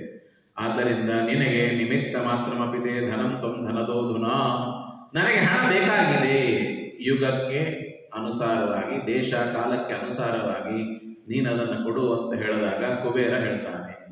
ಮೊದಲೇನು ಹೇಳ್ದ? ಎಲ್ಲ ನಿಂದೆ ಇದೆ ಅಂತ ಹೇಳ್ದ. ಈಗ ಕುಬೇರ ಅಂತ, ನೋಡ ಸ್ವಾಮಿ, ಯುಗಕ್ಕೆ ಅನುಸಾರವಾಗಿ ನಿನಗೆ ಹಣವನ್ನು ಕೊಡ್ತೇನೆ, ಆದರೆ ಒಂದು ನೀನು ಪತ್ರ ಬರೀಬೇಕು. ಏನು ಅಗ್ರಿಮೆಂಟ್? ಬ್ಯಾಂಕಲ್ಲಿ ಕೆಲಸ ಮಾಡ್ತಾರೆ ನೋಡಿ, ಲೋನ್ ಅಗ್ರಿಮೆಂಟ್ ಆಗಬೇಕು. ಹೀಗೆ ರೀ, ಮನೆಗೆ ಯಾರೋ ಕರೀತಾರೆ, ಬನ್ನಿ ಎಲ್ಲ ನಿಂದೇ ರೀ ಮನಿ ಅಂತ ಹೇಳೋದು. ಅವ್ರು ಬರ್ತಾರೆ, ಕೂಡ್ಸ್ತಾರೆ, ಕೂತ ಮೇಲೆ ಸ್ವಲ್ಪ ಎದ್ದು ಆ ಕಡೆ ರೂಮಿಗೆ ಹೋದ್ರೆ, ಏನ್ ಬೇಕಾಗಿತ್ತೇನು, ಅಲ್ಲೇ ಕೊಂಟ್ರಿ ಅಂತ ಕೇಳ್ತಾರೆ. ನಿಮ್ದೇ ಮನಿ ಅಂದ್ರೆ ಬಿಟ್ಬಿಟ್ರಲ್ಲ ಅವರಿಗೆ. ಅವ್ರು ಏನಾದ್ರು ಮಾಡ್ಕೊತಾರೆ, ಬಿಡ್ತೀವಿ ನಂಗ ಇಲ್ಲ, ಅವ್ರ ಹಿಂದೆ ಹೋಗ್ತೀವಿ, ಏನ್ ನೋಡ್ತಾರ, ಏನ್ ಮಾಡ್ತಾರ ಅಂತೆಲ್ಲ ನೋಡೋದಕ್ಕೆ ಹಿಂದೆ ಸುತ್ತೀವಿ. ನಿಮ್ಮ ಮನಿ ಅಂತ ಹೇಳ್ಬೇಡ್ರಿ, ಏನ್ ಬೇಕು ಕೇಳಿ ನಾವು ಬಂದು ಕೊಡ್ತೀವಿ ಅಂತ ಹೇಳಿ. ನಿಮ್ದ ಮನಿ, ಏನ್ ಸಂಕೋಚ ಮಾಡ್ಕೋಬೇಡ್ರಿ ಅಂತ ಹೇಳೋರು. ಎದ್ದು ಚೂರಿ ಕೊಲಿಗೆ ಹೋದ್ರೆ ಯಾಕೆ ಅವರಿಂದ ಏನ್ ಬೇಕಾಗಿತ್ತೇನು ಅಂತ ಕೇಳೋರು. ನಮ್ಮ ಮಾತಿನಲ್ಲೇ ವ್ಯಾಘಾತ. ಕುಬೇರ ಅಂತ ನೋಡ್ರಿ, ಇಲ್ಲಿವರೆಗೆ ನಿದ್ದೆ ಅಂತ ಹೇಳ್ದ, ಈ ಕೊಡು ಅಂದ್ರೆ ಪತ್ರ ಕೊಡು ಅಂತ ಕೇಳ್ತಾನೆ. ಕಲಿಯುಗದಲ್ಲಿ ಈ ತರಹ ಜನರ ಪ್ರವೃತ್ತಿ ಇರುತ್ತದೆ. ದೇವತೆಗಳಲ್ಲಿ ದೋಷ ಅಂತ ತಿಳ್ಕೋಬೇಡಿ, ಜನರು ಹೇಗೆ ಇರ್ತಾರೆ ಅನ್ನೋದನ್ನ ನಟನೆ ಮಾಡಿ ಇದನ್ನೆಲ್ಲ ತೋರಿಸ್ತಾ ಇದ್ದಾರೆ. ಆವಾಗ ಕುಬೇರನಿಗೆ ಪತ್ರ ಬರಿಬೇಕು ಅಂತ ಪರಮಾತ್ಮ ಬ್ರಹ್ಮದೇವರಿಗೆ ಕೇಳ್ತಾನೆ. ಹೇಗೆ ಬರಿಬೇಕಪ್ಪ? ನನಗೆ ಗೊತ್ತಿಲ್ಲ, ಯಾವತ್ತೂ ನಾನು ಸಾಲ ತೆಗೆದುಕೊಂಡಿಲ್ಲ. ಅವಾಗ ಬ್ರಹ್ಮೋವಾಚ ಋಣಗ್ರಾಹಿ ಶ್ರೀನಿವಾಸ, ಹಣ ತೆಗೆದುಕೊಂಡವರು ಯಾರು? ಶ್ರೀನಿವಾಸ. ಧನದಾಯಿ ಧನೇಶ್ವರ, ಹಣ ಕೊಡೋನು ಕುಬೇರ. ಯಾಕೆ? ಆತ್ಮ ಕಾರ್ಯ ನಿಮಿತ್ತಂತೂ ಕಲ್ಯಾಣಾರ್ಥಂ ಕಲವು ಯುಗೆ, ಕಲಿಯುಗದಲ್ಲಿ ಮದುವೆ ಮಾಡಿಕೊಳ್ಳೋದಕ್ಕಾಗಿ ಇದು ಹಣವನ್ನ, ಈಗೆಲ್ಲ ನೋಡಿ, ಮ್ಯಾರೇಜ್ ಲೋನು, ಎಜುಕೇಶನ್ ಲೋನು, ಆ ಲೋನ್, ಈ ಲೋನ್ ಎಲ್ಲ ಏನಿದೆ ಲೋನ್ಗಳು, ಆ ಲೋನ್ಗಳೆಲ್ಲ ಅವಾಗಿಂದ ಪ್ರಾರಂಭವಾಗಿದೆ. ಅದನ್ನ ಬರೀತಾರೆ. ಯಾವಾಗ ಮದುವೆ ಇದೆ? ವೈಶಾಖ ಶುಕ್ಲ ಸಪ್ತಮಿಯ ದಿವಸ ವಿಲಂಬಿನ ಸಂವತ್ಸರದಲ್ಲಿ ನಾನು ನಿಷ್ಕಾಂ ರಾಮಮುದ್ರಾಣಂ ಲಕ್ಷಾಣಿ ಚತುರ್ದಶ, 14 ಲಕ್ಷ ರಾಮಮುದ್ರೆಗಳನ್ನು, ಇದನ್ನ ದ್ರವ್ಯಂ ದತ್ತಂ ಧನೇಶೇನ, ಕುಬೇರ ಈ ಹಣವನ್ನು ಕೊಟ್ಟಿದ್ದಾನೆ. ಯಾಕೆ? ವೃದ್ಧಿ ಗ್ರಹಣ ಕಾರಣ, ಬಡ್ಡಿಯ ಮೇಲೆ ಕೊಟ್ಟಿದ್ದಾನೆ, ಅದರ ಮೇಲೆ ಇಂಟ್ರೆಸ್ಟ್. ಸುಮ್ಮನೆ ಕೊಟ್ಟಿಲ್ಲ ಅವನು, ಅದನ್ನು ಕೊಟ್ಟಿದ್ದಾನೆ. ಸಮೃದ್ಧಿರಿತ್ಸದಾ ಮೂಲಂ ಸ್ವೀಕೃತಂ ಚಕ್ರಪಾಣಿನ. ವಿವಾಹ ವರ್ಷಮಾರಭ್ಯ, ಎಷ್ಟು ದಿವಸದವರೆಗೆ ಆದದ್ದು ಇದು ಲಾಯಲಿಟಿ ಅಂದ್ರೆ? ಮದುವೆ ಆದ ದಿವಸದಿಂದ ಆರಂಭ ಮಾಡಿ 1000 ವರ್ಷಗಳವರೆಗೆ ಪರಮಾತ್ಮ ರೊಕ್ಕ ಕೊಡ್ತಾ ಇರೋದು. ಎಷ್ಟು ಕೊಟ್ಟಿರಬೇಕು ಪರಮಾತ್ಮ, ಎಷ್ಟು ತಗೊಂಡಿರ್ಬೇಕು ಸಾಲ? ಅವಾಗ ಆಯಿತು. ಮೊದಲನೇ ಸಾಕ್ಷಿ ಯಾರು? ಏಕಸಾಕ್ಷಿ ಚತುರ್ವಕ್ತ್ರ. ಮೊದಲನೇ ಸಾಕ್ಷಿ ಬ್ರಹ್ಮದೇವರು, ಎರಡನೇದ್ದು ರುದ್ರದೇವರು, ಮೂರನೇದ್ದು ಈ ಅರಳಿ ಗಿಡ ಎಲ್ಲ ಹೇಳ್ತಾರೆ ನೋಡಿ. ಹಳೆ ಕಾಲಕ್ಕೆ ಹುಣಸಿ ಮರ, ಅರಳಿ ಮರ ಇವೆಲ್ಲ ಸಾಕ್ಷಿ ಇರೋದು, ದೇವತೆಗಳು. ಇದು ಮೂರನೇದು ಈ ಅರಳಿ ಮರ ಸಾಕ್ಷಿಯಾಗಿದೆ. ಈ ತರಹ ಋಣಪತ್ರವನ್ನ ಬರೆದು ಅಲ್ಲಿ ಕೊಟ್ಟು ಆಮೇಲೆ ಪರಮಾತ್ಮ ಎಲ್ಲ ತೆಗೆದುಕೊಂಡ ಮೇಲೆ ಒಂದೇ ಮಾತು ಹೇಳ್ತಾನೆ, ನೋಡಪ್ಪ ಕುಬೇರ, ನನಗೆ ಯಾವುದು ಕೊಡಬೇಡ, ಎಲ್ಲ ನಿನ್ನ ಹತ್ರನೇ ಇಟ್ಕೋ. ಈ ಕೆಲಸ ಯಾವಾಗ ಸಾಹುಕಾರನಿಗೆ ಖರ್ಚು ಮಾಡ್ಲಿಕ್ಕೆ ಹೇಳಿದ್ರು, ಅವ್ರ ಅಕ್ಕದಿ ಕರೆಕ್ಟ್ ಮಾಡ್ತಾರೆ, ಯಾರಿಗೆ ಎಷ್ಟು ಕೊಡ್ಬೇಕು ಅಷ್ಟ ಕೊಡ್ತಾರೆ. ಅದೇ ಏನಾದ್ರೂ ಪಾಪ ಯಾವತ್ತು ರೊಕ್ಕ ನೋಡದೆ ಇರೋನ್ಗೆ ರೊಕ್ಕ ಕೊಟ್ರಿ ಅಂತಂದ್ರೆ, ಅವ್ರಿಗೆ ಏನ್ರಿ ಬಿಟ್ರಿ ಅಂತಂದ್ರೆ ಮಧ್ಯಾಹ್ನ ಹೊತ್ತಿಗೆ ಮತ್ತೆ ಸಾಲ ಕೇಳೋ ಮಳೆನೇ ಬರ್ತದೆ. ಅದಕ್ಕೆ ಪರಮಾತ್ಮ ಬಹಳ ಬುದ್ಧಿವಂತ. ಕುಬೇರನ ಹೇಳ್ತಾನೆ, ಏನು ಬೇಕು ಎಲ್ಲ ತರಸು. ಅಡುಗೆಗೆ ಬೇಕಾಗುವ ಪದಾರ್ಥಗಳು ಆನೀಯತ, ಅಕ್ಕಿ, ಬೇಳೆ, ಆಮೇಲೆ ಮಾಷಾದಿಕಂ, ಮುದ್ಗಾದಿಕಂ, ಗೋಧೂಮ ಸಮಾನಯ, ಬೆಲ್ಲ, ತುಪ್ಪ, ಹುಣಸೆ ಹಣ್ಣು, ಏನು ಬೇಕು ಎಲ್ಲ, ಬಟ್ಟೆಗಳು, ಉತ್ತರೀಯಗಳು, ರೇಷ್ಮೆ ವಸ್ತ್ರಗಳು, ಏನು ಬೇಕು ಅಡುಗೆಗೆ ಬೇಕಾಗುವ ಎಲ್ಲ ಸಾಮಾನುಗಳನ್ನು ತೆಗೆದುಕೊಂಡು ಬಾ ಅಂತ ತಿಳ್ಕೊಂಡು ಹೇಳಿದಾಗ ಕುಬೇರ ಒಂದೇ ಮಾತಿನಲ್ಲಿ ಹೇಳ್ತಾನೆ, ಏನು ಅವನ ಕಡೆ ಎಲ್ಲ ಇತ್ತು. ಭಗವಂತ ಕುಬೇರ ಉವಾಚ, ನಿನ್ನ ಅನುಗ್ರಹದಿಂದ ಎಲ್ಲವೂ ಕೂಡ ಸಿದ್ಧವಾಗಿದೆ ಅಂತ ಹೇಳಿದ ಮೇಲೆ ಅವಾಗ ಸಗತ್ವ ತ್ವರಿತಂ ಸ್ಕಂದಃ ಶಾಸನಂ ಜ್ಞಾಪಯದ್ಧರೇ. ಅಷ್ಟಾದ ಮೇಲೆ ಎಲ್ಲವೂ ಸಾಮಾನು ಬಂದು ರೆಡಿಯಾಗಿದೆ. ಅವಾಗ ಪರಮಾತ್ಮ ಅಂತಾನೆ, ಹೋಗು ಅಗ್ನಿದೇವರಿಗೆ ಕರ್ಕೊಂಡು ಬಾ, ಅಡುಗೆ ಮಾಡಬೇಕು. ಆವಾಗ ಅಗ್ನಿದೇವರನ್ನ ಕರೆಯೋದಕ್ಕಾಗಿ ಸ್ಕಂದ ಹೋಗ್ತಾನೆ. ಸ್ಕಂದ ಹೋದ ಮೇಲೆ ಅಗ್ನಿದೇವರು ಬರ್ತಾರೆ. ಬಂದು ಹೇಳ್ತಾರೆ, ಪರಮಾತ್ಮ ಈಗಿಂದೀಗಲೇ ಬೇಗನೆ ನೀನು ಅಡುಗೆಯನ್ನು ಮಾಡಬೇಕು ಎಲ್ಲರಿಗೆ ಅಂತ ಹೇಳಿದಾಗ ಮತ್ತೊಂದು ಸಮಸ್ಯೆ ನೋಡಿ. ಆ ಸಮಸ್ಯೆಗಳ ಮೇಲೆ ಸಮಸ್ಯೆ. ಅವಾಗ ಏನಾಗತ್ತೆ? ಇತಿ ನಾರಾಯಣ ವಚಃ ಶುತ್ವಾಗ್ನಿಸ್ತಮ ಭಾಷತ. ಇಷ್ಟೊತ್ತು ಪದಾರ್ಥಗಳಿದ್ದಿದ್ದಿಲ್ಲ, ಹಣ ಇದ್ದಿದ್ದಿಲ್ಲ, ಹಣ ಬಂತು, ಪದಾರ್ಥ ಬಂತು, ಅಡುಗೆ ಮಾಡು ಅಂತ ಹೇಳಿದ್ರೆ ಅಡುಗೆ ಅಗ್ನಿದೇವರು ಹೇಳ್ತಾರೆ, ಇಷ್ಟು ಜನರಿಗೆ ಅಡುಗೆ ಮಾಡ್ಲಿಕ್ಕೆ ಪಾತ್ರೆ ಇಲ್ಲ. ಮನೆಯಲ್ಲಿ ಅಡುಗೆ ಮಾಡೋದಕ್ಕಾಗಿ ಭಾಳ ಆದ್ರೆ ಅಂದ್ರೆ 4 ಜನರು ಪಾತ್ರೆ, ಇನ್ನಿಬ್ರು ಎಕ್ಸ್ಟ್ರಾ ಬಂದ್ರೆ ಪಕ್ಕದ ಮನೆಯಿಂದ ಪಾತ್ರೆ ಬರುತ್ತೆ ಅಲ್ವಾ? ಈ ಸಮಸ್ಯೆ ಪರಮಾತ್ಮ ಇಡೀ ಬ್ರಹ್ಮಾಂಡವನ್ನೇ ಕಿತ್ಕೊಂಡು ಬಂದಾಗ ಅಡುಗೆ ಎಲ್ಲಿ ಮಾಡಬೇಕು? ಪಾತ್ರೆ ಬೇಕಲ್ಲ. ಅಷ್ಟು ಪಾತ್ರೆ ಇಲ್ಲ, ಪಾತ್ರೆ ತಿಕ್ಕಲಿಕ್ಕೆ ವ್ಯವಸ್ಥೆ ಮಾಡಿಬಿಟ್ಟಿದ್ದಾನೆ ಪರಮಾತ್ಮ ವಸುಗಳಿಗೆ ಹೇಳಿ ಮೊದಲೇನೆ. ಆವಾಗ ಪರಮಾತ್ಮ ಮತ್ತೆ ಕೋಪ ಬರುತ್ತೆ ಅವನಿಗೆ. ಏನಂತಂದ್ರೆ, ನಿಮ್ಮ ಮನೆಯಲ್ಲಿ ಏನಾದರೂ ಕೆಲಸ ಕಾರ್ಯಕ್ರಮ ಆದರೆ ನಿಮ್ಗೆ ಯಾವ ತೊಂದರೆ ಆಗದೇನೆ ಎಲ್ಲ ಪಾತ್ರೆ, ಪಡಗು, ಸಾಮಾನು, ಅದು ಇದು ಎಲ್ಲ ಒಂದೊಂದಕ್ಕೆ 4 ಸಾಮಾನು ಎಲ್ಲ ಸಿಗ್ತಾವ. ನನ್ನ ಮನೆಯೊಳಗೆ ಏನಾರ ಕಾರ್ಯಕ್ರಮ ಅಂದ್ರೆ ಎಲ್ಲ ಒಂದು ಕೈ ಕಟ್ಕೊಂಡು ಇದು ಎಲ್ಲದ ಅದು ಎಲ್ಲದ. ಬಹಳ ಜನ ಮಠಕ್ಕೆ ಬರ್ತಾರೆ ಇಲ್ಲಿ, ಎಲ್ಲ ಪಾಪ ಕೆಲಸ ಮಾಡೋ ಇದು ಇರ್ತದೆ, ಎಲ್ಲ ಇರ್ತದೆ. ನಾನು ನಿಂತ್ಕೊಂಡ್ಬಿಡೋದು, ಏನ್ ನಾವೇನ್ ಮಾಡೋದು ಗೊತ್ತಾಗಿಲ್ಲ, ನಾವೇನ್ ಮಾಡೋದು ಗೊತ್ತಾಗಿಲ್ಲ, ಏನ್ ಮಾಡೋದು ಇರ್ತದ. ಒಂದ್ ಸ್ವಲ್ಪ ಹಿಂದ ಒಂದ್ ಸ್ವಲ್ಪ ಮುಂದ ಸೇವಾ ಭಾವ ಇಟ್ಕೊಂಡ್ರೆ ಆ ಕೆಲಸದಲ್ಲಿ ಎಲ್ಲರೂ ಮಾಡಬೇಕನ್ನೋದೊಂದು ಇರ್ಬೇಕಷ್ಟೇ. ಅದು ಇದ್ದಿದ್ದಿಲ್ಲ ಅಂತಂದ್ರೆ ಅವಾಗ ಎಲ್ಲದಕ್ಕೂ ಪ್ರಶ್ನೆ ಬರುತ್ತೆ. ಪರಮಾತ್ಮ ಅಂತಾನೆ, ನಿಮ್ಮ ಮನೆಯಲ್ಲಿ ಏನಾದರೂ ಅಡುಗೆ ಮಾಡೋದಾದ್ರೆ ದಾಳಿಂಬ್ರಿ ಬೀಜದಾಗ ಎಲ್ಲ ಪಾತ್ರೆಗಳು, ಪಡಗು ಎಲ್ಲ ಬೀಳುತ್ತೆ. ನನ್ನ ಮದುವೆ ಸಮಯದಲ್ಲಿ ಮಾತ್ರ ನಿಮಗೆ ಎಲ್ಲರಿಗೂ ಕೂಡ ಸಮಸ್ಯೆ. ನನ್ನ ಹಣೆ ಬಾರ, ಏನ್ ಮಾಡ್ಲಿ, ಮದುವೆ ಮಾಡ್ಕೋಬೇಕು ಅಂತ ನಾನು ಮಮ ಕಲ್ಯಾಣ ಸಮಯ ಭಾಂಡಮೇಕಂ ನ ದೃಶ್ಯತೆ ದೈವಮೇವ ಪರಂ ಮನ್ಯೆ ಸರ್ವೇಷಾಂ ಸರ್ವಸಾಧನೆ. ಎಲ್ಲರಿಗೂ ನಾನೇ ಹೊಂದಿಸಬೇಕಾಗಿದೆ. ಆವಾಗ ಪರಮಾತ್ಮ ಅಂತಾನೆ, ನನ್ನ ಸಾಮರ್ಥ್ಯ ನೋಡು. ಟೀಕಾರಾಯರು ಶ್ರೀಮನ್ ನ್ಯಾಯಸುಧಾದಲ್ಲಿ ಬರೀತಾರೆ, ಪರಮಾತ್ಮ ಎಂಥವನಿದ್ದಾನೆ ಅಂದರೆ ಅಘಟಿತ ಘಟಕ ಅನಂತ ಐಶ್ವರ್ಯಾದಿ ಗುಣವಾನ್. ಇದು ನ್ಯಾಯಸುಧಾದ ವಾಕ್ಯ. ಪರಮಾತ್ಮ ಏನಾಗಿದ್ದಾನೆ, ನಾವು ನೀವು ಮಾಡುವಂತ ಕೆಲಸ ಮಾಡೋದಿಲ್ರಿ. ಮಾರ್ಕೆಟ್ಗೆ ಹೋಗಿ ತರಕಾರಿ ತಂದೆ, ಪಾತ್ರೆ ಒಳಗೆ ಒಂದಿಷ್ಟು ಅಡಿಗೆ ಇಟ್ಟೆ, ಹಾಲಿಟ್ಟೆ, ಅದೆಲ್ಲ ಪರಮಾತ್ಮ ಮಾಡೋದಿಲ್ಲ. ಅಘಟಿತ ಘಟಕ ಯಾರು ಮಾಡದೇ ಇರುವುದನ್ನು ಪರಮಾತ್ಮ ಮಾಡ್ತಾನೆ. ಅಂತಹ ಅನಂತ ಐಶ್ವರ್ಯ ಆ ಸಾಮರ್ಥ್ಯ ಪರಮಾತ್ಮನಲ್ಲಿ ಇದೆ. ಟೀಕಾರಾಯರು ಬರೀತಾರೆ. ಅದನ್ನ ಯಾರು ಪರಮಾತ್ಮನ ವಿಷಯಕವಾಗಿ ಅನುಸಂಧಾನ ಮಾಡ್ತಾರೆ, ಪರಮಾತ್ಮನ ಗುಣ ಹೀಗಿದೆ ಅಂತ, ಅವರಿಗೂ ಆ ಸಾಮರ್ಥ್ಯ ಬರುತ್ತೆ ಅಂತ. ಪರಮಾತ್ಮ ಹೇಳ್ತಾನೆ, ಹೋಗು ನಿನಗೆ ನಾನು ಹೇಳ್ತೇನೆ, ಹಾಗೆ ಉಪಾಯ ಶೃಣು ಸಪ್ತಾಸ್ಯ, ನಿನಗೆ ಒಂದು ಉಪಾಯ ಹೇಳ್ತೇನೆ ಕೇಳು ಅಗ್ನಿ.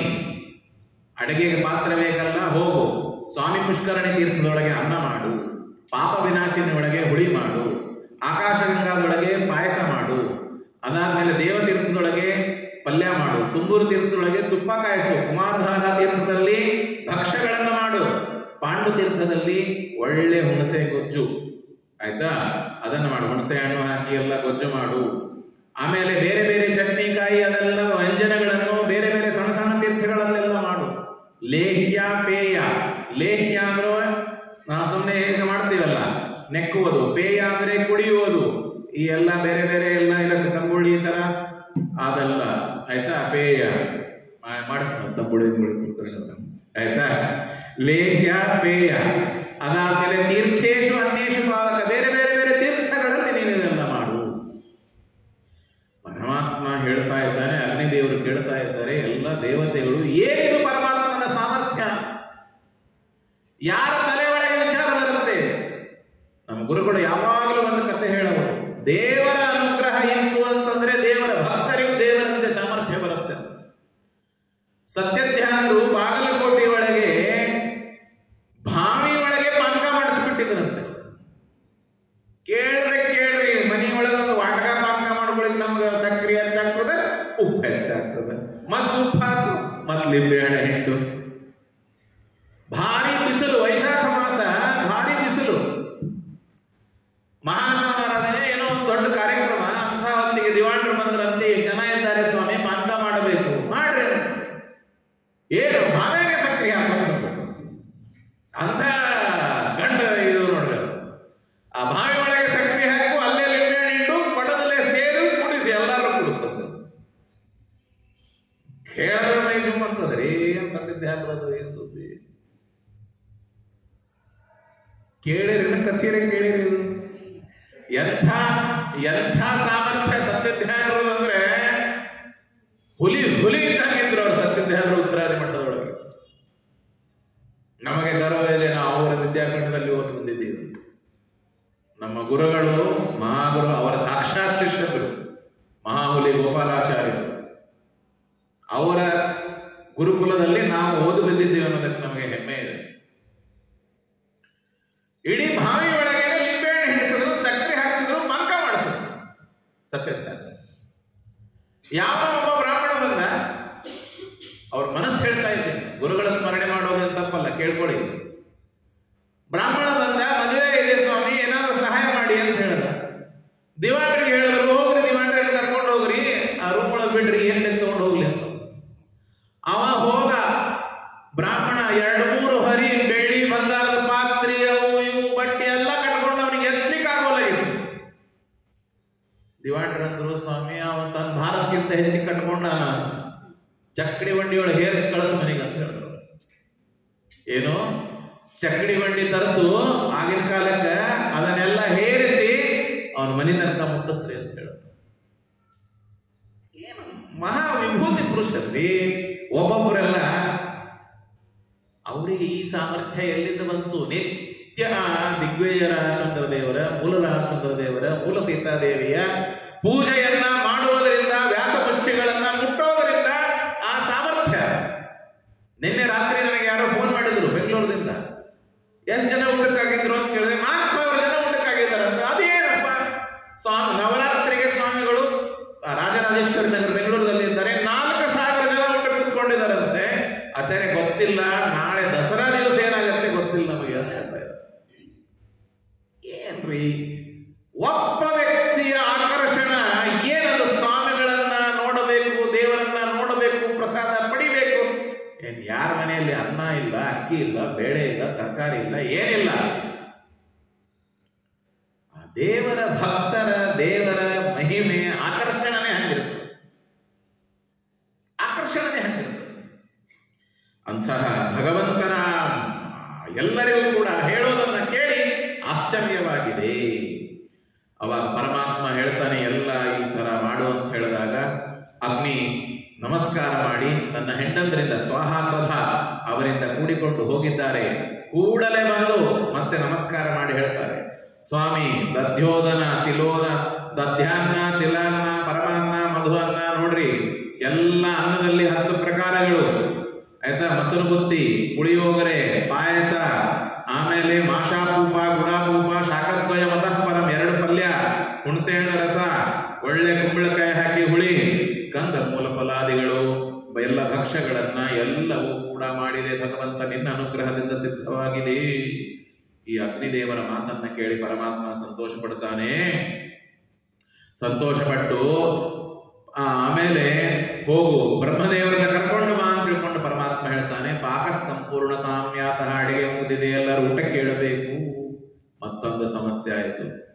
ಬ್ರಹ್ಮದೇವರು ಬರ್ತಾರೆ, ನೀನೇ ಎಲ್ಲರಿಗೂ ಸ್ವಾಮಿ ಪರಮಾತ್ಮ ಮೊದಲು ಊಟಕ್ಕೆ ಕೊಡು ಅಂತ.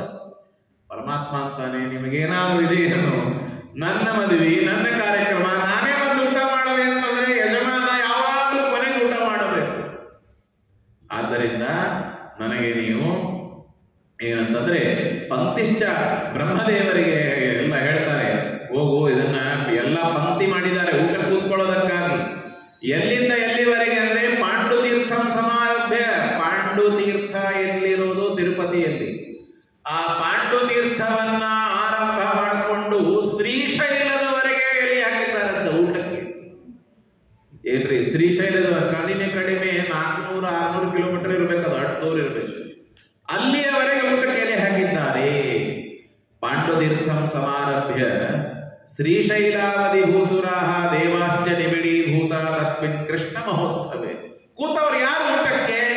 ಅನ್ನಕ್ಕೆ ಗತಿ ಇಲ್ಲದೆ ಇರೋರು, ಯಾರೋ ಪಾಪ ದೀನರು, ಆ ತರ ಅಲ್ಲ. ದೇವಾಧಿದೇವತೆಗಳು ಆ ಭಗವಂತನ ಇದರಲ್ಲಿ ಪ್ರಸಾದವನ್ನ ಪಡೆಯಬೇಕು ಅನ್ನೋದಕ್ಕಾಗಿ ಎಲ್ಲರೂ ಅಲ್ಲಿ ಕೂತ್ಕೊಂಡಿದ್ದಾರೆ. ಶ್ರೀ ಭಗವಾನುವಾಚ, ಅವಾಗ ಅರ್ಪಿತ ನೈವೇದ್ಯವಾಗದೇ ಇರುವ ಅನ್ನ ಊಟ ಮಾಡಬಾರದು. ಆದ್ದರಿಂದ ಅದನ್ನು ನೈವೇದ್ಯ ಮಾಡಬೇಕು ಅಂತ ತಿಳ್ಕೊಂಡು ಹೇಳಿದಾಗ, ಅನರ್ಪಿತಾನ್ನೋ ಭೋಪುತ್ರ ನೈವೇದೇಯಂ ತ್ರಿಜನ್ಮನ, ಬ್ರಾಹ್ಮಣರಿಗೆ ನೈವೇದ್ಯ ಆದ ವೈಶ್ವದೇವ ಅನ್ನವನ್ನೇ ಬಡಿಸಬೇಕು ಅಂತ ತಿಳ್ಕೊಂಡು ಹೇಳಿದಾಗ ಬ್ರಹ್ಮದೇವರು ಆಗ್ತಾರೆ.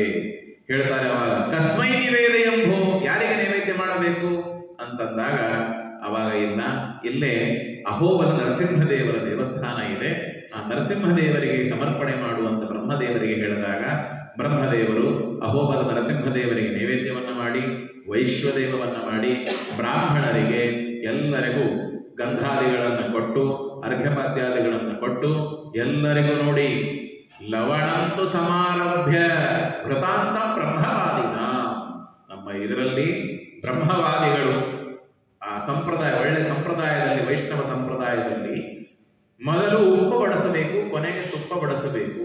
ಆ ತರಹ ಎಲ್ಲ ಎಲೆಗೆ ಹಾಗೆ ಎಲ್ಲಾನು ಬಡಿಸಿದ್ದಾರೆ. ಎಲ್ಲರೂ ನಿಂತ್ಕೊಂಡಿದ್ದಾರೆ. ಬ್ರಹ್ಮದೇವರು ತಾವು ಕೃಷ್ಣಾರ್ಪಣಮಸ್ತು ಅಂತ ಹೇಳಿ ಎಲ್ಲರಿಗೂ ಊಟ ಕೊಡಿಸಿದ್ದಾರೆ. ಕಶ್ಯಪಾದ ಋಷಿಗಳು ಎಲ್ಲರೂ ಊಟಕ್ಕೆ ಕೂತ್ಕೊಂಡಿದ್ದಾರೆ ನಿಧಾನವಾಗಿ. ಕೊನೆಗೆ ಪರಮಾತ್ಮ ತಾನು ಲಕ್ಷ್ಮೀದೇವಿಯ ಜೊತೆಗೆ ಬ್ರಹ್ಮದೇವರ ಜೊತೆಗೆ ತಾನು ಕೂಡ ಊಟ ಮಾಡಿ, ಊಟ ಆದ ಮೇಲೆ ಕೊನೆಗೆ ಎಲ್ಲ ಮುಗಿದಿದೆ. ಪರಮಾತ್ಮನಿಗೆ ನಿದ್ದೆ ಇಲ್ಲ, ಆದರೂ ರಾತ್ರಿ ಮಲಗದಂತೆ ಮಾಡಿ ಬೆಳಗ್ಗೆ ಅಷ್ಟೊತ್ತಿಗೆ ಬೇಗನೆ ಎದ್ದು ಗರುಡನಿಗೆ ಕರೆದು, ಹೋಗು ಬ್ರಹ್ಮದೇವರಿಗೆ ಎಬಸು, ಮತ್ತೆ ಇನ್ನು ಸ್ವಲ್ಪ ಹೊತ್ತಾದರೆ ಎಲ್ಲ ಟಿಫಿನ್ ಬೇಕು ಅಂತ ಕೂಡ್ತಾರೆ.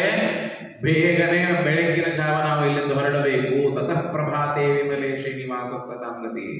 ಗರುಡಾರೂಢನಾಗಿ ಪರಮಾತ್ಮ ಅಲ್ಲಿ ಬರ್ತಾನೆ. ಬಂದ ಮೇಲೆ ಎಲ್ಲ ಬೇರೆ ಬೇರೆ ವಾದ್ಯಗಳು, ವಾದಂತ್ರಿಗಳು ಅದನ್ನೆಲ್ಲ ಹಾಕೊಂಡು ಅಲ್ಲಿಂದ ಆಕಾಶರಾಜನ ಪಟ್ಟಣಕ್ಕೆ ಹೊರಡಬೇಕು ಅಂತ ಎಲ್ಲರೂ ಕೂಡ ಹೊರಟಿದ್ದಾರೆ. ಬ್ರಹ್ಮೋವಾಚ, ಎಲ್ಲರೂ ಸಿದ್ಧರಾಗಿದ್ದಾರೆ, ನೀನು ಕೂಡ ಪರಮಾತ್ಮ ಹೊರಡಬೇಕು ಅಂತಂದಾಗ ಕೂಡಲೇ ಆ ಬ್ರಹ್ಮದೇವರು ಮುಂದೆ ಇದ್ದಾರೆ, ರುದ್ರದೇವರು ಪಕ್ಕದಲ್ಲಿ ಇದ್ದಾರೆ, ಮುಂದೆ ವಾಯುದೇವರು, ಸ್ಕಂದ, ಈ ತರಹ ಲಕ್ಷ್ಮೀದೇವಿಯ ಜೊತೆಗೆ ಪರಮಾತ್ಮ ಬಕುಲಾದೇವಿಯನ್ನು ಕೂಡಿಸಿಕೊಂಡು ತಾನು ಹೊರಟಿದ್ದಾನೆ. ಈ ತರಹ ಸ್ವಯಂತು ಗರುಡಾರೂಢೋ ಜಗಾಮ ಸಕಾಂಗತಿ. ಶೇಷದೇವರು ಪರಮಾತ್ಮನಿಗೆ ಶ್ವೇತಛತ್ರವನ್ನು ಹಿಡಿದಿದ್ದಾರೆ. ಚಾಮರಗಳು ವಿಜಯಮಾಸ ಮಾರುತಃ, ಆಮೇಲೆ ಛತ್ರ, ಚಾಮರ, ಎಲ್ಲ ದಂಡ ಇತ್ಯಾದಿ ಎಲ್ಲ ವೈಭವಗಳಿಂದ ಉಪೇತನಾಗಿ ಪರಮಾತ್ಮ ಹೊರಟಿದ್ದಾರೆ. ಅಲ್ಲಿ ಹೊರಟವರೊಳಗೆ ಯಾರು ಏನಿದ್ರು ಅಂತ ಯಾರಿಗೂ ಗೊತ್ತಿಲ್ಲ. ಎಲ್ಲರೂ ಕೂಡ ಒಂದೇ ಆ ಭಗವಂತನ ವಿವಾಹವನ್ನ ನೋಡಬೇಕು, ಕಲ್ಯಾಣ ವಿಧಿಯನ್ನ ನೋಡಬೇಕು ಅನ್ನೋದಕ್ಕಾಗಿ ಅನ್ಯೋನ್ಯಂ ಕಲಹಸ್ತತ್ರ ವನಿತಾನಾಂ ಅಭೂತದ ಎಷ್ಟೋ ಜನ ಹೆಣ್ಣುಮಕ್ಕಳು ಪರಸ್ಪರವಾಗಿ ಅವರಿಗೆ ಕೋಲಾಹಲವಾಗಿದೆ.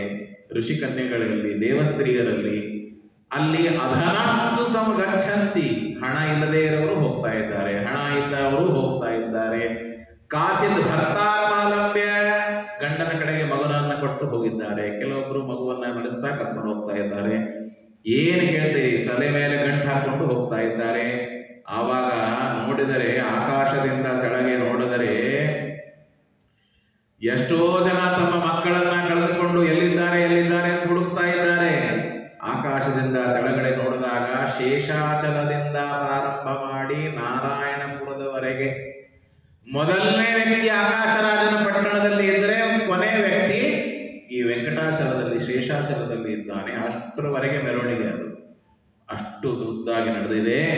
ಇಷ್ಟೆಲ್ಲ ಆದ ಮೇಲೆ ಮಧ್ಯದಲ್ಲಿ ಏನಾಗಿದೆ ಅಂತಂದ್ರೆ, ಶುಕಾಚಾರ್ಯರ ಆಶ್ರಮ ಬಂದಿದೆ. ಪರಮಾತ್ಮನ ಕಡೆಗೆ ಬಂದು ನಮಸ್ಕಾರ ಮಾಡಿ ಅವರು ಹೇಳ್ತಾರೆ, ನನ್ನ ಮನೆಗೆ ಬಂದು ನೀವು ಸ್ವಲ್ಪ ಊಟ ಮಾಡಿ ಹೋಗಬೇಕು.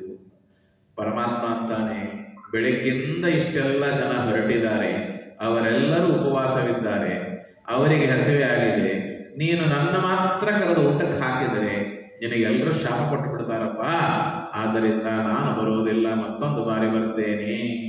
ಅಷ್ಟರಲ್ಲಿ ಬಕುಲಾದೇವಿ ಅಂತಾಳೆ, ಹಾಗೆಲ್ಲ ಮಾಡಬೇಡ, ನಿನ್ನ ಕೆಲಸಕ್ಕಾಗಿ, ಮದುವೆ ಕಾರ್ಯಕ್ಕಾಗಿ ಬಹಳ ಪಾಪ ಅವರು ಕಷ್ಟಪಟ್ಟಿದ್ದಾರೆ, ಆದ್ದರಿಂದ ನೀನು ಅವರ ಮಾತನ್ನ ಕೇಳು. ಆಯಿತು ಅಂತ ಹೇಳಿ ಪರಮಾತ್ಮ ಬಕುಲೋ ವಾಚ ಶೃಣು ತದ್ವಚನಂ ಕೃಷ್ಣ ತದ್ವಿವಾಹೇ ರಮಾಪದೇ ಯತ್ನಂ ಬಹುವಿಧಂ ಚಕ್ರೆ ರಾಜಾನ್ ಪರ್ಯಮೋದಯತ್. ರಾಜನಿಗೆ ಎಲ್ಲ ಹೇಳಿ ಒಪ್ಪಿಸಿದ್ದಾರೆ. ತಾಯಿಯ ಮಾತನ್ನ ಕೇಳಿ ಆಮೇಲೆ ಪಾಪ ಶುಕಾಚಾರ್ಯರು ಆಗಿಂದಾಗಲೇ ಹೋಗಿದ್ದಾರೆ. ಪದ್ಮ ಸರೋವರಕ್ಕೆ ಹೋಗಿ ಸ್ನಾನ ಮಾಡಿ ಕಮಲದ ಎಲೆಯನ್ನು ತಂದು ಆ ಎಲೆಯನ್ನ ಮಾಡಿ ಆಮೇಲೆ ಒಳ್ಳೆ ಶುಕಸ್ನಾತ್ವಾ ಪದ್ಮತೀರ್ಥೇ ಕೃತ್ವಾನ್ನಂ ಭಕ್ತಿಮಾ ಸಂಯುತಃ ಇದು ಅಮೃತ ಬೀಜ ನಿಚಯಂ ಮುಷ್ಟಿಭಿ ಪ್ರವಿಹತ್ಯ ಚ. ಅವಾಗಿಂದಾಗಲೇ ಅಕ್ಕಿಯನ್ನ ಕೊಟ್ಟಿದ್ದಾರೆ. ಆಮೇಲೆ ಆ ಬಿಡೋಲ್ಕಾಯಿ ಇರುತ್ತಲ್ಲ, ಆ ಬಿಡೋಲ್ಕಾಯಿ ತಂದು ಅದರ ಗೊಜ್ಜು ಮತ್ತು ಅನ್ನ ಎರಡೇ ಮಾಡಿ, ಹುಣಸೆ ಹಣ್ಣು ಹಾಕಿ ಎರಡೇ ಮಾಡಿದ್ದಾರೆ. ಏನಾಂತರ್ಯಾಮಿಣೋ ನಿತ್ಯಂ ಪೂಜನೆ ಕುರಿತು ನರಹ. ಆವಾಗ ಅಷ್ಟೆಲ್ಲ ಮಾಡಿ ಪರಮಾತ್ಮನಿಗೆ ಪದ್ಮದ ಎಲೆಯನ್ನು ಹಾಕಿ ಊಟಕ್ಕೆ ಕೂಡಿಸಿದ್ದಾರೆ. ಭೋಜನಂ ಕುರು ಗೋವಿಂದ ಸದಾ ಪೂರ್ಣ ಮನೋರಥ. ಊಟಕ್ಕೆ ಕೂತ್ಕೋ ಅಪ್ಪ ಪರಮಾತ್ಮ ಅಂತ ತಿಳ್ಕೊಂಡು ನಮಸ್ಕಾರ ಮಾಡ್ತಾರೆ. ನಮಸ್ಕಾರ ಮಾಡಿದಾಗ ಪರಮಾತ್ಮ ಲಕ್ಷ್ಮೀದೇವಿ ಮತ್ತು ಬಕುಲಾದೇವಿ 3 ಜನರ ಜೊತೆಗೆ ಅಲ್ಲಿ ಊಟಕ್ಕೆ ಕೂತ್ಕೊಂಡಿದ್ದಾನೆ. ಮುಗಿತ್ತು ನೋಡಿ, ಈ ಕಡೆಗೆ ಊಟಕ್ಕೆ ಕೂತ್ಕೊಂಡಿದ್ದಾನೆ ಪರಮಾತ್ಮ. ಹೊರಗಡೆ ಹಿಂದೆ ನೋಡ್ತಾರೆ, ಎಲ್ಲಿ ಗರುಡು ಕಾಣಿಸ್ತಾನೆ ಇಲ್ಲ ಅಂತ. ಹಿಂತಿರಿ ಕೆಲವೊಬ್ರು ಇರ್ತಾರಲ್ರಿ, ಎಲ್ಲಿದ್ದಾನೆ ಪರಮಾತ್ಮ, ಕಣ್ಣಿಗೆ ಕಾಣಿಸ್ತಾನೆ ಇಲ್ಲ. ಆವಾಗ ಋಷಿ ಮುನಿಗಳು, ಸಾಧಾರಣ ತಪಸ್ವಿಗಳು ಎಲ್ಲರೂ ಅಂತರ್ಜ್ಞಾನದಿಂದ ನೋಡಿದ್ದಾರೆ. ಓಹೋ, ಊಟ ಮಾಡ್ತಾ ಇದ್ದಾರೆ, ನಾವೆಲ್ಲಿ ಉಪವಾಸ ಇದ್ದೇವೆ. ಆ ಪರಮಾತ್ಮ ಒಳಗೆ ಎಲ್ಲರೂ ಪರಮಾತ್ಮನಿಗೆ ಶಾಪ ಕೊಡೋದು ಯಾರಿಗೆ ಸಾಮರ್ಥ್ಯ ಇಲ್ಲ. ಶುಕಾಚಾರ್ಯರಿಗೆ ಶಾಪ ಕೊಡಬೇಕು ಅಂತ ಕೈಯಲ್ಲಿ ನೀರು ಹಾಕೊಂಡ್ಬಿಟ್ರು, ಕಮಂಡಲ ಎಲ್ಲರೂ. ತಸ್ಮಿನ್ ಭುಕ್ತವತಿ ಸ್ತ್ರೀಶೇ ಋಷಯ ಕೋಪಪೂರಿತ ತದಾ ಶುಕ ಭೀಷಂಯುತ. ಶುಕಾಚಾರ್ಯರಿಗೆ ಹೆದರಿಕೆ ಆಗಿದೆ. ಪರಮಾತ್ಮ ಶಾಪಾನುಗ್ರಹ ಸಾಮರ್ಥ್ಯ ಸಾಧನಾಶ್ಚ ತಪೋಧನ, ಅವರ ಮನಸ್ಸಲ್ಲಿ ಇರುವ ಮಾತನ್ನ ತಿಳಿದು ಪರಮಾತ್ಮ ಊಟ ಮಾಡಿ ಹೊರಗಡೆ ಬಂದು ಒಂದು ಸಲ ಜೋರಾಗಿ ತಂದು ಬಿಟ್ಟಿದ್ದಾನೆ. ಎಲ್ಲರೂ ಹೊಟ್ಟೆ ತುಂಬ ಹೋಗಿದೆ. ಊಟ ಮಾಡುವುದರಿಂದ ಏನು ತೃಪ್ತಿ ಆಗಬೇಕು, ಆ ತೃಪ್ತಿ ಪರಮಾತ್ಮ ಎಲ್ಲರಿಗೂ ಕೊಟ್ಟು ಬಿಟ್ಟಿದ್ದಾನೆ.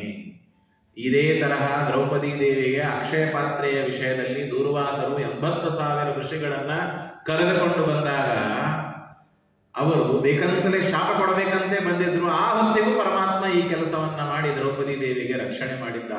ಪರಮಾತ್ಮ ಭಕ್ತರಿಗೆ ಯಾವತ್ತೂ ತಾನು ಕಷ್ಟಪಡುವುದಕ್ಕಾಗಿ ಬಿಡುವುದಿಲ್ಲ.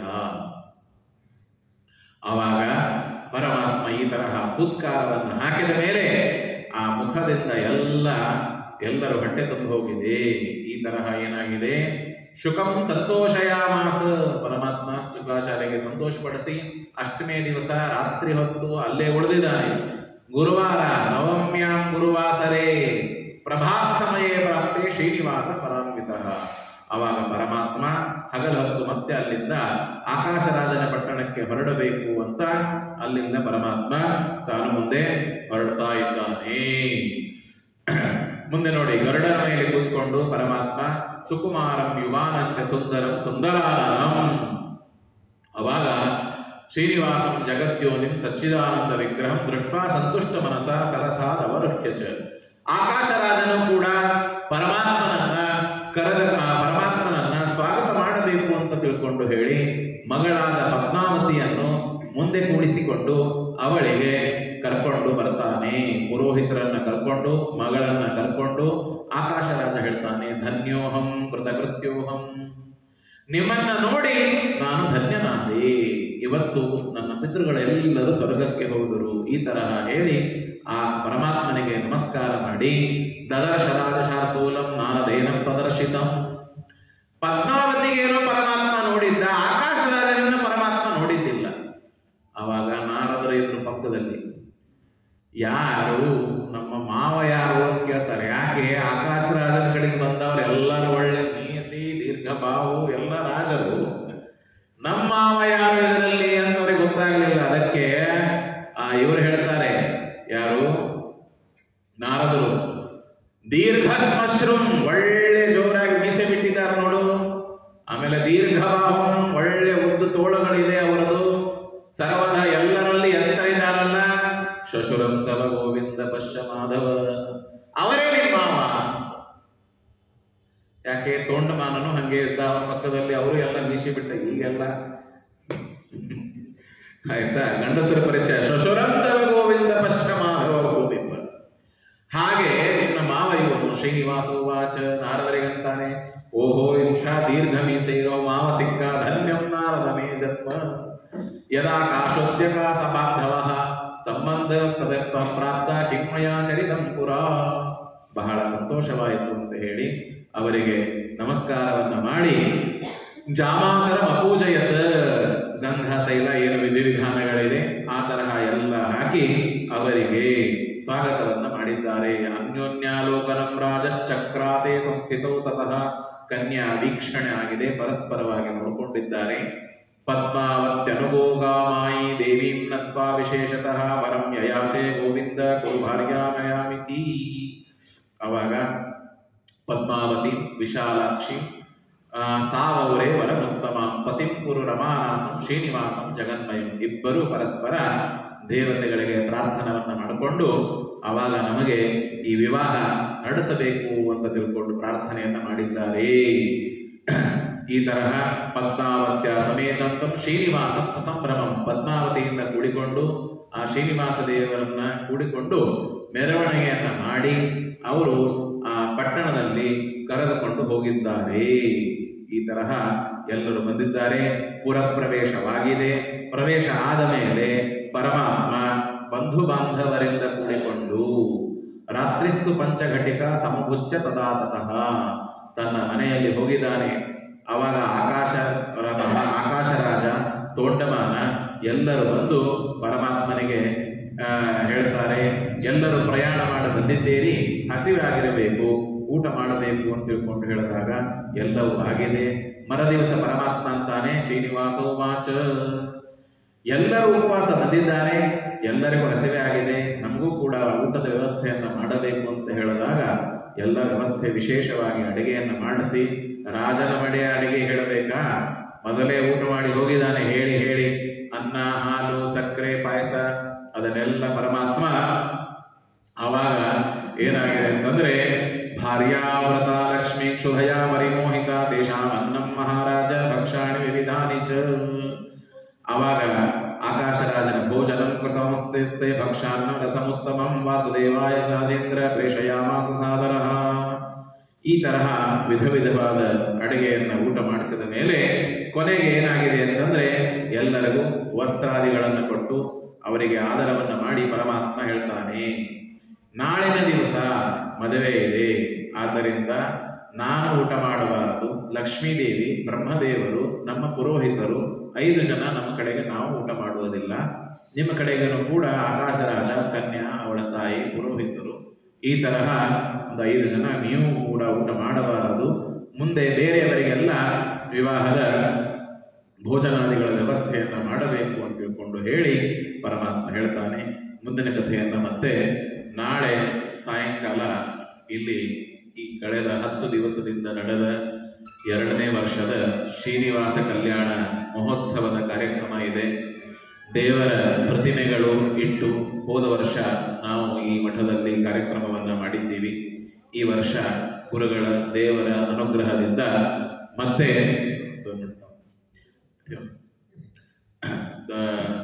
ಮತ್ತೆ ಇಲ್ಲಿ ಈ ಕಾರ್ಯಕ್ರಮ ಇದೆ ನಾಳೆಗೆ. ಎಲ್ಲರೂ ಕೂಡ ಸಾಯಂಕಾಲ ಬಂದು ಆ ಶ್ರೀನಿವಾಸ ಪದ್ಮಾವತಿ ಇವರ ಕಲ್ಯಾಣೋತ್ಸವದಲ್ಲಿ ಪಾಲ್ಗೊಳ್ಳಬೇಕು. ವಿಶೇಷವಾಗಿ ಮಂಗಲ ಯಾಕೆ ಅಂತಂದ್ರೆ ನಮ್ಮ ಮನೆಯಲ್ಲಿ ಮದುವೆಗಳು ಅದು ಇದು ಎಲ್ಲ ನಡೀತಾ ಇರುತ್ತೆ. ದೇವರ ಮದುವೆಗೆ ಬರುವಾಗ ಉತ್ಸಾಹದಿಂದ, ಒಳ್ಳೆ ಒಂದು ಆದರದಿಂದ, ನಮಗೆ ದೇವರೇನು ಸಂಪತ್ತು ಕೊಟ್ಟಿದ್ದಾನೆ, ಐಶ್ವರ್ಯ ಕೊಟ್ಟಿದ್ದಾನೆ, ಅದನ್ನ ಶೃಂಗಾರ ಮಾಡಿಕೊಂಡು ಮದುವೆಗೆ ಬರುವ ಹಾಗೇನೆ ಎಲ್ಲರೂ ಬರೆದು, ಹಬ್ಬನೂ ಇದೆ ನಾಳೆಗೆ ಸಾಯಂಕಾಲ ವಿಜಯದಶಮಿ ಕಾರ್ಯಕ್ರಮ. ಆದ್ದರಿಂದ ನಾಳೆಗೆ ಮತ್ತೆ ಸರಿಯಾಗಿ 6:15 ಪ್ರವಚನ ಕಾರ್ಯಕ್ರಮವಾಗತ್ತೆ ಪ್ರಾರಂಭ. ಅದಾದ ಮೇಲೆ ಅಕ್ಷತಾರೋಪಣ, ಮಾಂಗಲ್ಯ ಬಂಧನ ದೇವರಿಗೆ, ಆಮೇಲೆ ಮಹಾ ಆರತಿ ಕಾರ್ಯಕ್ರಮ ಮತ್ತು ಪ್ರಸಾದ ವಿತರಣೆ ಕಾರ್ಯಕ್ರಮ, ದೇವರಿಗೆ ಪುಷ್ಪಾರ್ಚನೆ ಇತ್ಯಾದಿ ಎಲ್ಲ ನಡೆಯುತ್ತೆ. ಯಾರಿಗೆ ಅಪೇಕ್ಷೆ ಇದೆ ದೇವರಿಗೆ ಮತ್ತು ಶ್ರೀನಿವಾಸ ಪದ್ಮಾವತಿ ಶ್ರೀಭೂ ಸಮೇತ ಶ್ರೀನಿವಾಸನಿಗೆ ಆರತಿ ಮಾಡಬೇಕಂತೆ, ನಿಮ್ಮ ನಿಮ್ಮ ಮನೆಯಿಂದ ತಟ್ಟೆ ಮತ್ತು 2 ನೀಲಾಂಜನ ದೀಪಗಳನ್ನು ತಂದು ಅದನ್ನು ನೀವು ನಿಂತು ಹೇಳಿದಾಗ ಆರತಿ ಮಾಡುವಾಗ ನೀವು ಅದನ್ನು ಹಾಕೊಂಡು ಆರತಿಯನ್ನ ಮಾಡಬಹುದು. ನಿಮ್ಮ ವ್ಯವಸ್ಥೆಯನ್ನ ನೀವು ಅದನ್ನು ಮಾಡಿಕೊಂಡು ಬರಬೇಕು. ಯಾರ್ಯಾರು ಬರ್ಲಿಕ್ಕಾಗಿಲ್ಲ ಇವತ್ತು, ಇನ್ನು ಯಾರಿಗೆ ಬರಬೇಕು ಅಂತ ಅಪೇಕ್ಷೆ ಇತ್ತು ಆದರೂ ಬರ್ಲಿಕ್ಕೆ ಸಾಧ್ಯ ಆಗಿಲ್ಲ, ಅವರೆಲ್ಲರೂ ಕೂಡ ನಾಳೆ ಸಾಯಂಕಾಲ ಇಲ್ಲಿ ಬರಬೇಕು. ಆ ಕಾರ್ಯಕ್ರಮ ಇದೆ ಅಂತ ಭಕ್ತಾದಿಗಳ ಮಠದ ಪರವಾಗಿ ಇಲ್ಲಿ ನಾನು ಎಲ್ಲರಿಗೂ ಕೂಡ ಈ ವಿಷಯವನ್ನ ತಿಳಿಸ್ತಾ ಇದ್ದೇನೆ. ಈ ಪ್ರವಚನ ಕಾರ್ಯಕ್ರಮ ನಾಳೆ ಸಾಯಂಕಾಲ ಮಂಗಲವೂ ಆಗತ್ತೆ. ಪರಮಾತ್ಮ ಇಷ್ಟೆಲ್ಲ ನಿರ್ವಿಘ್ನವಾಗಿ ನಡೆಸಿದ್ದಾನೆ. ಆದ್ದರಿಂದ ಎಲ್ಲರೂ ಬರಬೇಕು ಅಂತ ಹೇಳ್ತಾ ಇದ್ದೇನೆ. ಮತ್ತೇನು ಹೇಳಬೇಕು? ಏನು ನೀವು ಹೇಳ್ರಿ.